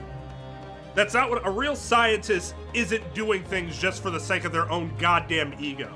They're supposed to be doing it for the sake of using the scientific method to prove or disprove a hypothesis so that whatever they're doing can lead to more knowledge for the world. If you're doing anything other than that, and you're just like you're a villain.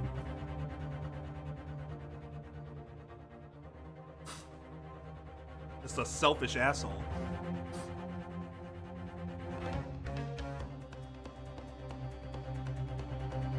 Yeah, so I mean, we still know who it was, right?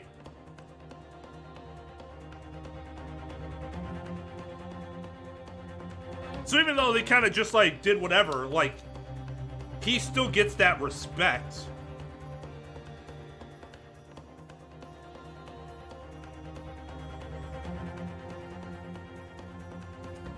I mean, that, exactly. Those are the fucking real scientific heroes. I created a vaccine, and I'm not gonna patent it, because I want everyone to be able to make it and provide it to the world. What a fucking saint.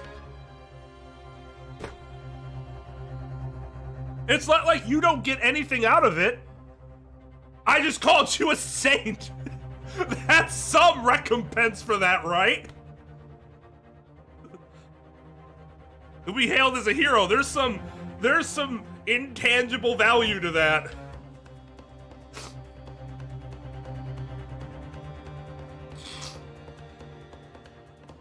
But he said he stabbed him. That's why I prefaced it with, it seems like he's admitting that it wasn't an accident, and he stabbed him with the screwdriver. Why would you stab somebody on accident with the screwdriver? This would be him admitting to intentionally killing him.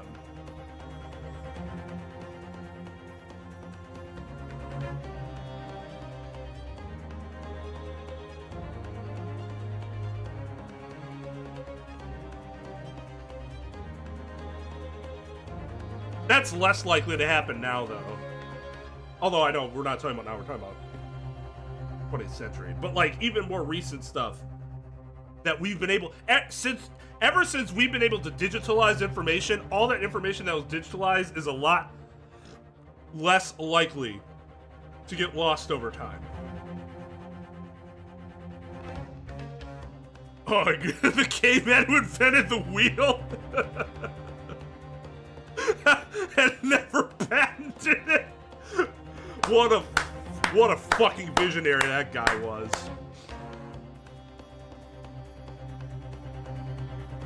See, that's bullshit.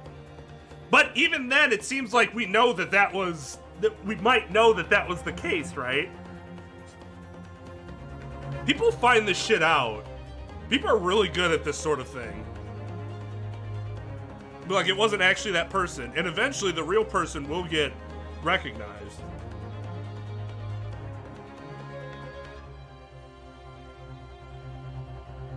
Look at all the people that claim Thomas Edison didn't invent shit. He just stole it because he was a patent officer, and he's like, oh, this one looks good. I'll just put my name on this instead. Do-do-do.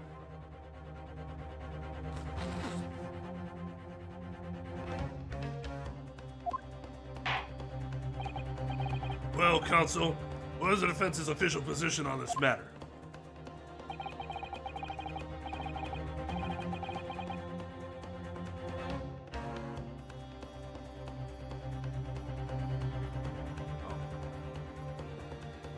Patient information, I got kind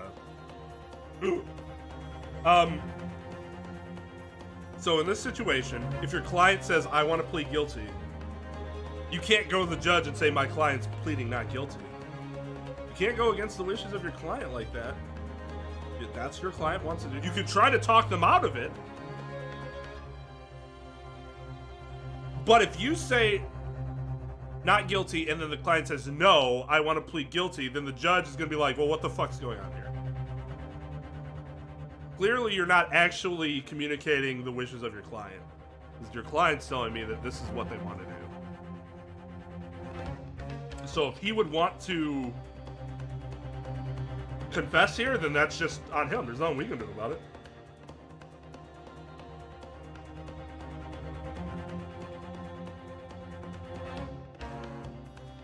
Maxim.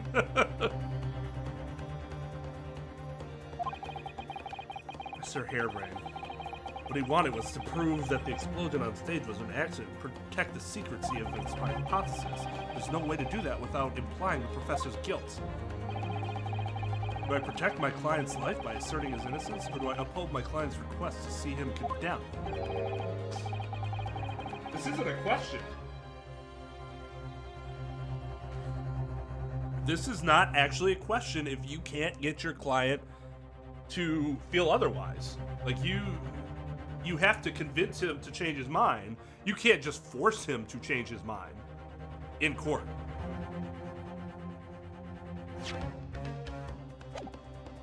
Either way, I can't avoid betraying his trust. You've been silent long enough. Isn't talking your trade, my learned friend? Or has all knowledge of English escaped your confused Nipponese mind?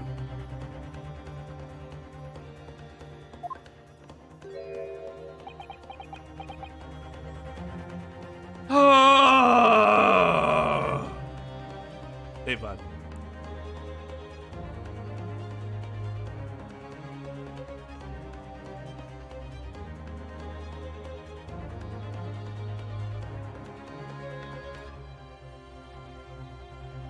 Who is paying, though? Because I don't know who's paying here. Is it, are we getting paid by the,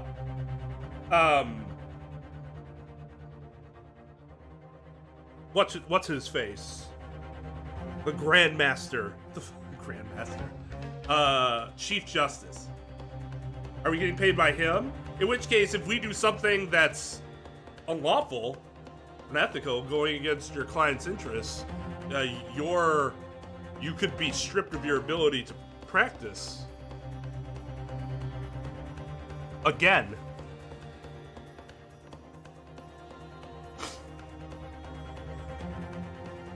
Yeah, Van Zink's sitting there like, oh! It's like, dude, you didn't do anything. I was crushing you. Strong art, right.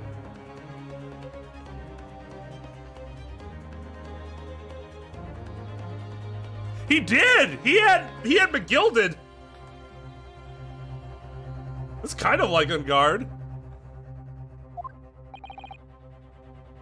Mr. Naruhodo! There's no escape here. I have to make a choice.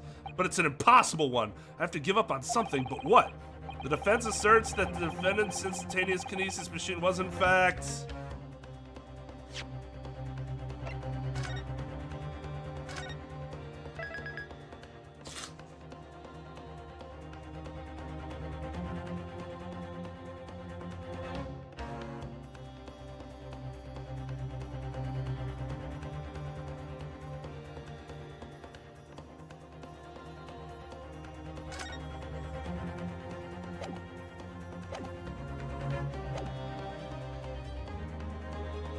I don't know, it's never really said.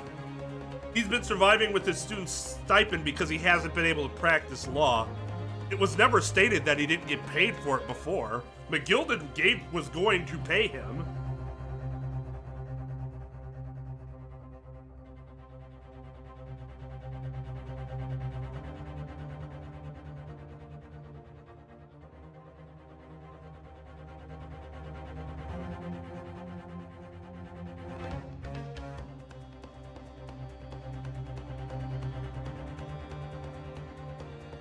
So again, if it were me, I'd follow my client's wishes because that's what we're supposed to do. But this is a video game, so fuck his feelings.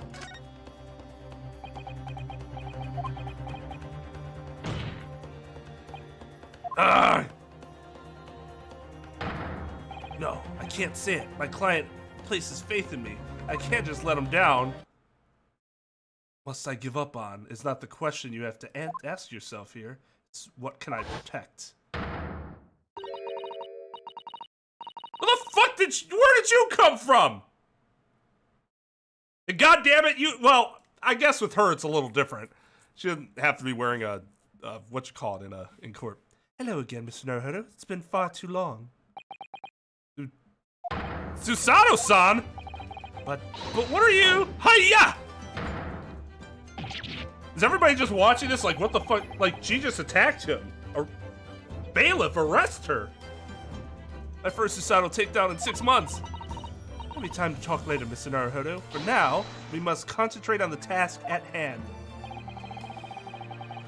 Sorry it took me so long to get here. I had to get dressed in this outfit. It took forever. Which is working out not what I hope to give up with. Which is working out not what I have to give up on, but what I can protect. Professor Hairbrain. Ah, yes?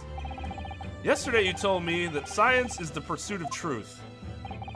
Well, my job is to pursue the truth too. Yes, of course. And personally, I believe that you didn't stab Mr. Asman. I think you've come to realize something yourself too, haven't you? That your experiments and the machine you built with the victim are questionable. The truth behind that is what we both must pursue now. Ah!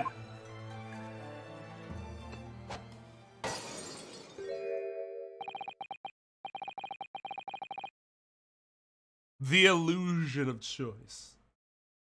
Even though it's an illusion of choice and it would happen the same way either way, I still want to make the...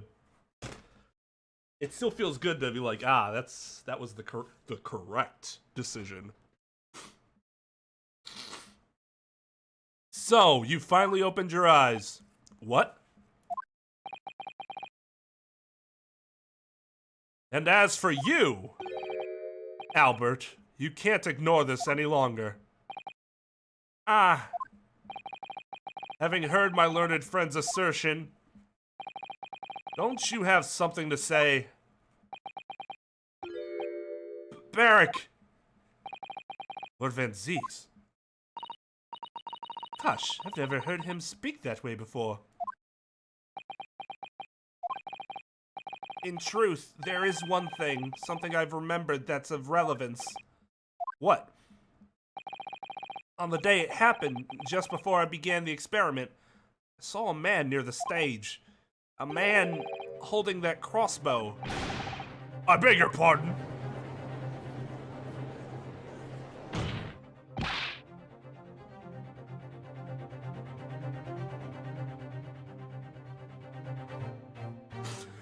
That conversation is actually really interesting to have in open court, because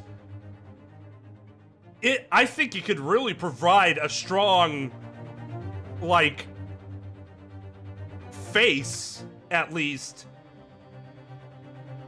that he really isn't the killer. And the whole reason he's doing this is just to protect his invention. So if you're the jury, then you're like, oh wow, well, if it's really more about that than the killing, then it couldn't have been him.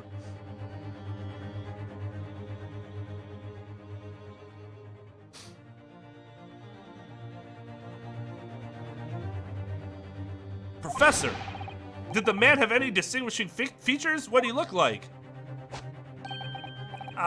Taller than me, and thinner than me, with straight hair, straighter, and wider than mine. Let me see, one less lens than me too, a monocle, a rather stylish black monocle. One thing in particular will help to positively identify the man. You see, I know him very well.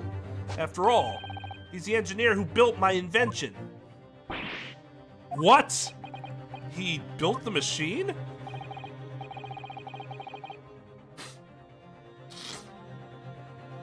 That's right. Mr. Asman introduced him to me a year ago. He's a man by the name of Enoch Drebber.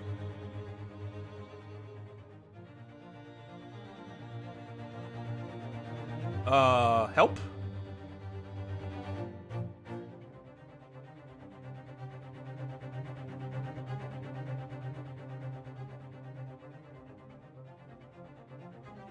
Drebber?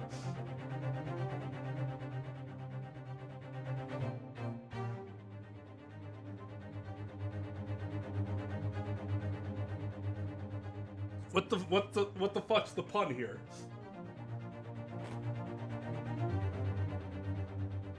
Oh, it's an actual Sherlock Holmes character. Okay.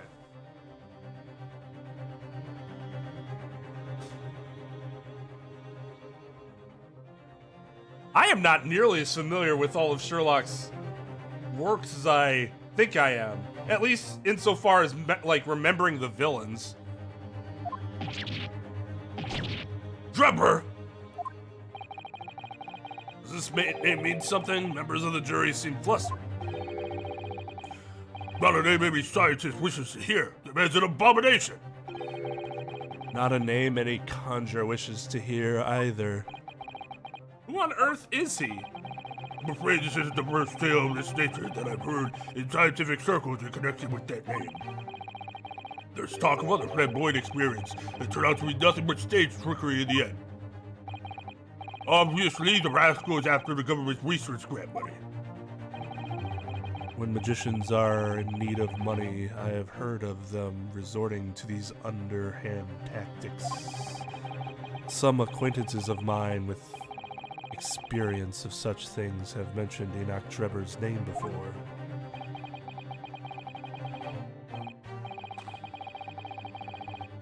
The man is both an engineer and a magician. Yes, we're dealing with an unparalleled confidence trickster here. That's Enoch Drebber for you. Well, case closed. Looks like my client's off the hook, right? Jury seems convinced. At least two of them do. Miss the rest of them. So Enoch Drebber is also the dude that made that chess-playing machine that they made look like it was a real robot playing chess against people and couldn't lose. And then it turned out it was a man playing inside the machine the entire time.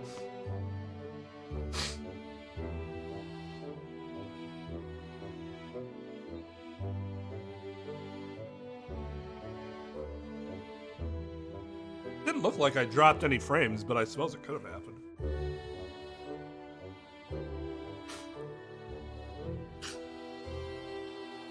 So it's true then. My invention, my great machine, it was just a grand illusion? Welcome to the grand illusion! I'm a fan of Styx. No, that makes me fucking lame. Well, I say fan, but when I say fan, I mean like half a dozen songs. Considering what we've just heard about Mr. Drebber's character, I'm sorry to say that sounds increasingly likely. So I wonder how often it happens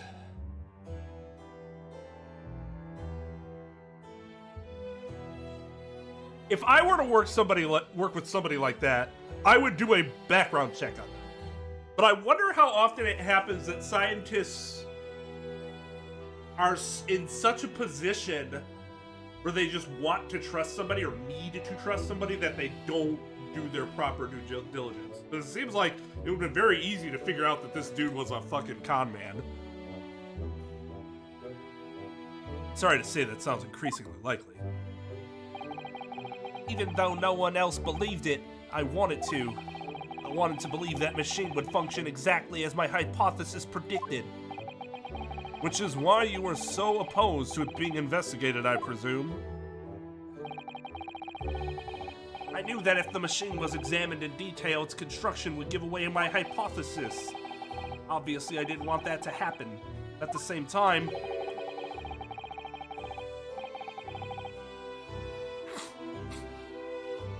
I knew that if it was found to be nothing more than a trick, than a work of deception, then everything I'd worked towards, all my research, all my dreams, my whole life would be over. I was terrified at the prospect. You really had no idea then, did you? about the true nature of the machine that was built and the true nature of Mr. Trevor. Well, willfully ignorant probably is more accurate. I never questioned anything. I didn't want to question it. It's entirely possible that Mr. Asman and Mr. Trevor were working together to use you as a means of fraudulently acquiring the research grant money. Which sucks, right? Because you're right. They would probably do something like that for a research grant. And it goes against the whole, principle of what these people are supposed to be doing. And that just sucks that it has to happen that way. They should know better. I should want the knowledge, all the knowledge I can get, in putting what I'm trying to put together.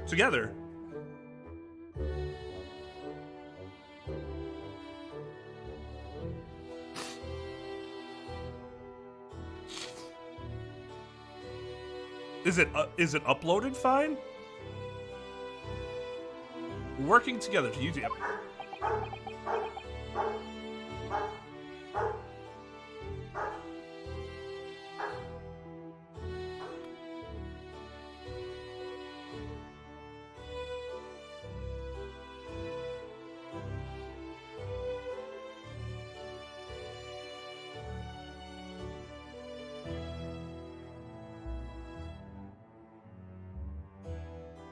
Capitalism is a thing.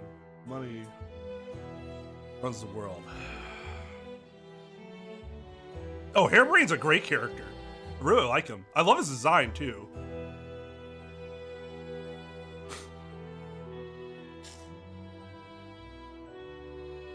There's something about him that has a more human feel than some of the other, even possibly more than Gina.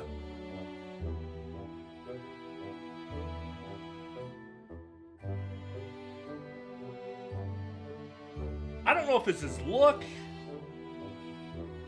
like his facial expressions. There's something more like, man, this seems like a real dude.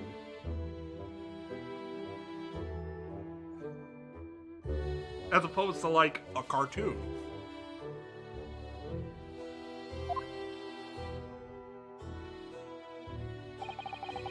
I do think the emotion they put into his eyes are like, it's subtly extremely good. When I announced my invention to the crowds that day, it was the finest moment of my career. I pulled all the levers and turned all the dials in exactly the way Trevor had described. When the smoke suddenly started billowing out, I panicked. I didn't know what was happening.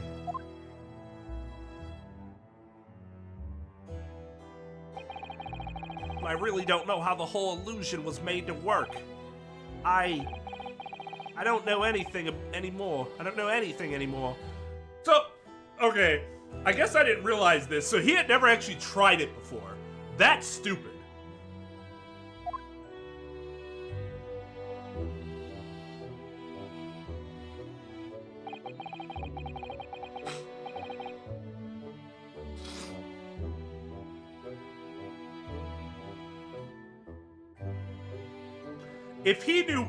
If he had any relationship with anyone in the scientific community, at the very least, you're like, hey, have you ever heard this name? And they might be like, no, let me ask around. And then get back to him like, yeah, don't trust that person. Or they already know and say, yeah, that don't trust that person. So, like, I don't necessarily mean, like, the most exhaustive background check, but that's kind of my point here, is that it wouldn't have even taken an exhaustive background check, even in Germany, with him being in Germany, to have figured out that he was dealing with a con man, because he seems very well known.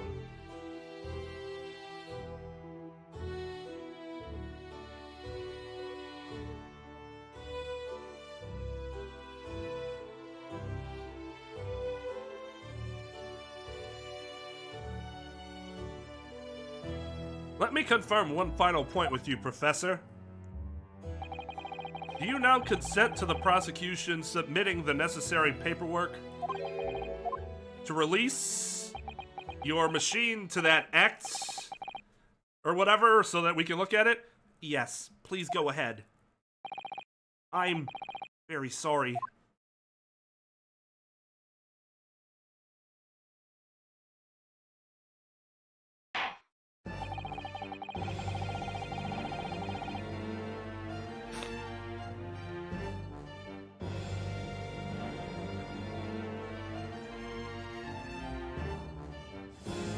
He seems like some of his movements are exaggerated, but he's not nearly as bad as Natsume, for example.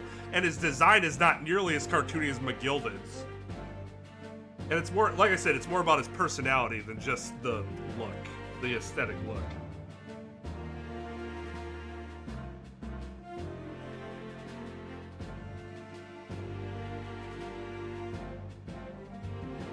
Yeah, they really are on point. It would appear that we shall have to suspend proceedings for the remainder of the day now. God damn it. Lord Van Zeeks. My lord? The court has newly been made aware of another party whose involvement in this matter is critical. Yes, Mr. Drebber. Gather information about the man. If possible, I should like him served with a subpoena. With pleasure, my lord. Now, counsel for the defense. Yes, my lord? When we reconvene, I shall be looking for one thing, and one thing alone from you. Evidence. That a defendant is innocent of the crime for which he presently stands accused. I understand. Good. In that case, this court is adjourned until tomorrow morning.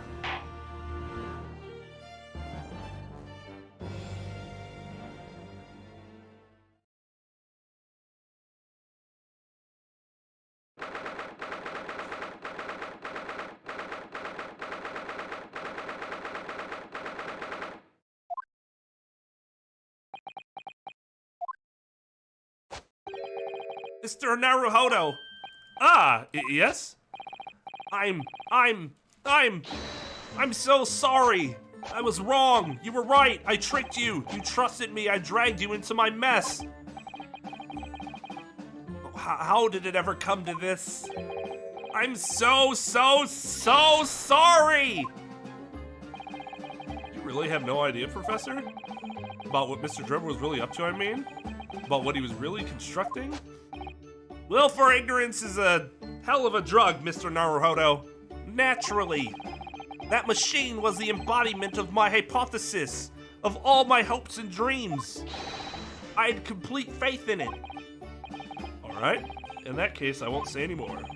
Now, sadly, the murder accusation against you still stands. We must do as much investigation as we can before the trial resumes tomorrow.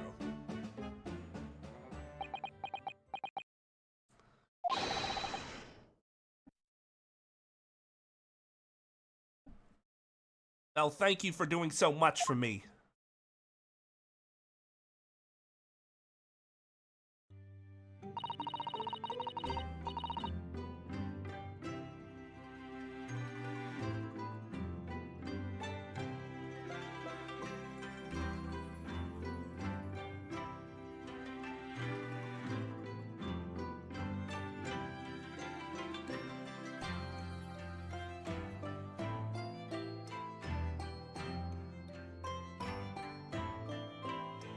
I'm so sorry for arriving late this morning, Mr. Naruhodo. Arriving late? Did you receive my postcard? I wanted to let you know when I'd arrive.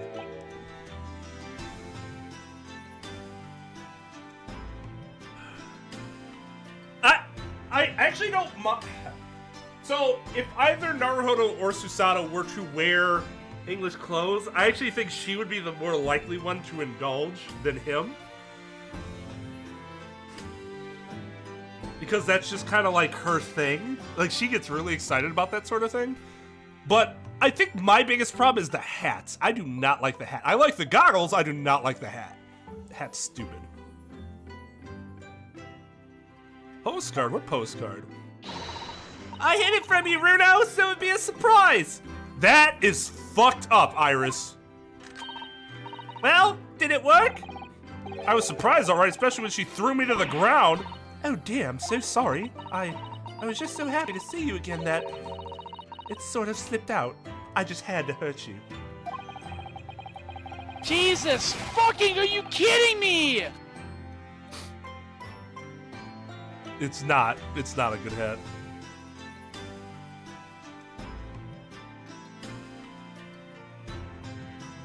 Maybe we could stick to more traditional displays of emotion in the future? I mean, displays of affection.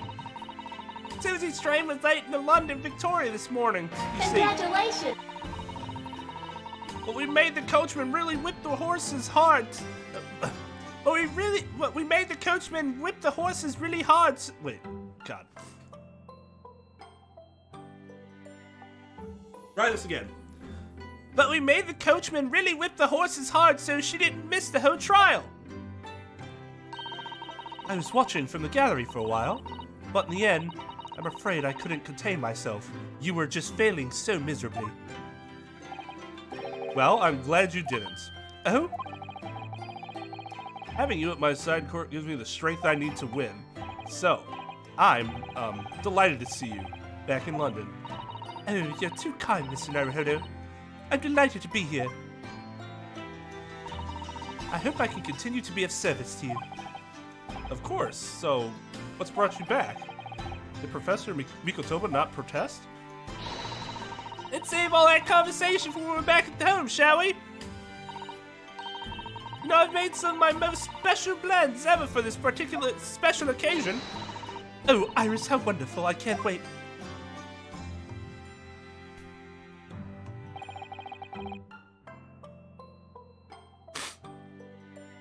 Sato-san was back in London. It's hard to describe how happy that made me feel at the time. Despite my elation, our tale was about to take yet another extraordinary turn. Of course it did, otherwise it wouldn't be much of a video game, would it?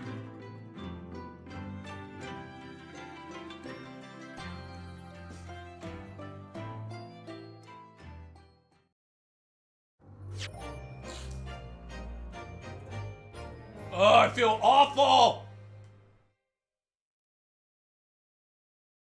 Like, I appreciate my body going, okay, we have this really rough schedule. Let me go easy on you for a few days while you take care of it. But then as soon as that schedule lightens, the body's like, all right, motherfucker, this is what we've been holding back for this whole time. We got a huge reservoir of fucking boogers to flow out of your nose and clog your sinuses. Ugh.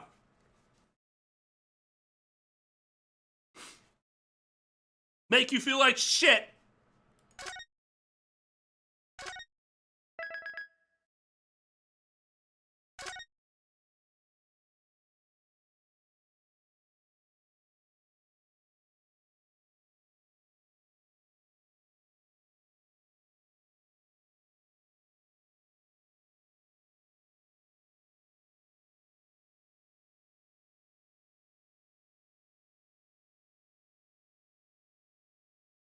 Ugh.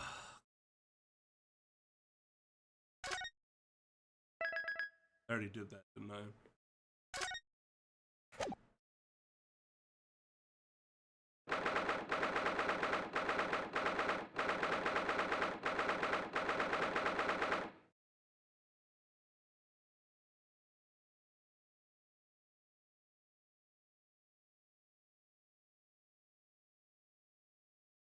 It's not even that I'm tired, I just don't feel like garbage.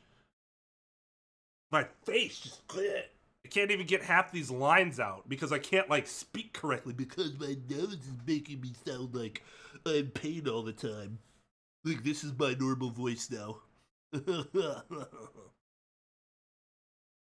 Oh.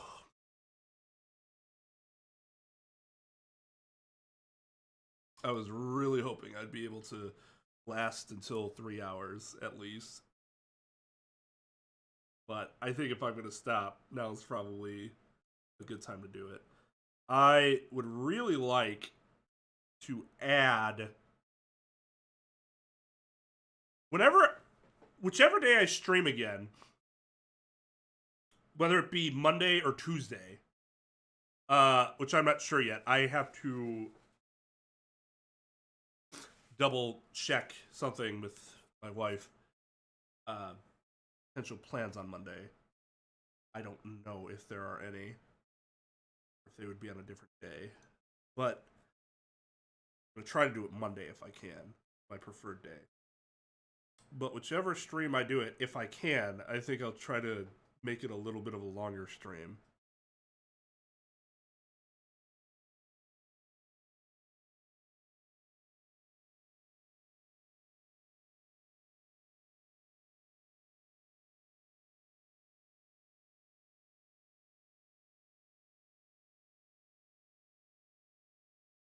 But yeah, I'm just not sure which day. I will post. Hopefully, I'll post the schedule by later tonight. July is kind of weird in that there's a lot more plans than usual. A lot more stuff that I know is on the schedule, so I have to be careful as to how I'm planning things. I don't want to have to keep changing plans, but it'll be on Monday or Tuesday. Plan for Monday for 4th July. Very feel much like celebrating 4th of July this year, personally. But I know other people are, so I don't know if I have to go to some family gathering or whatever.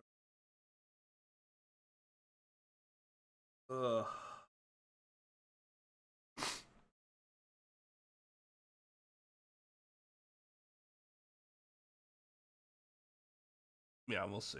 It might be Tuesday. I don't know. Because my wife's like, let's go see my family. And I'm like, no. Then I don't like being in the doghouse. Let's just put it that way.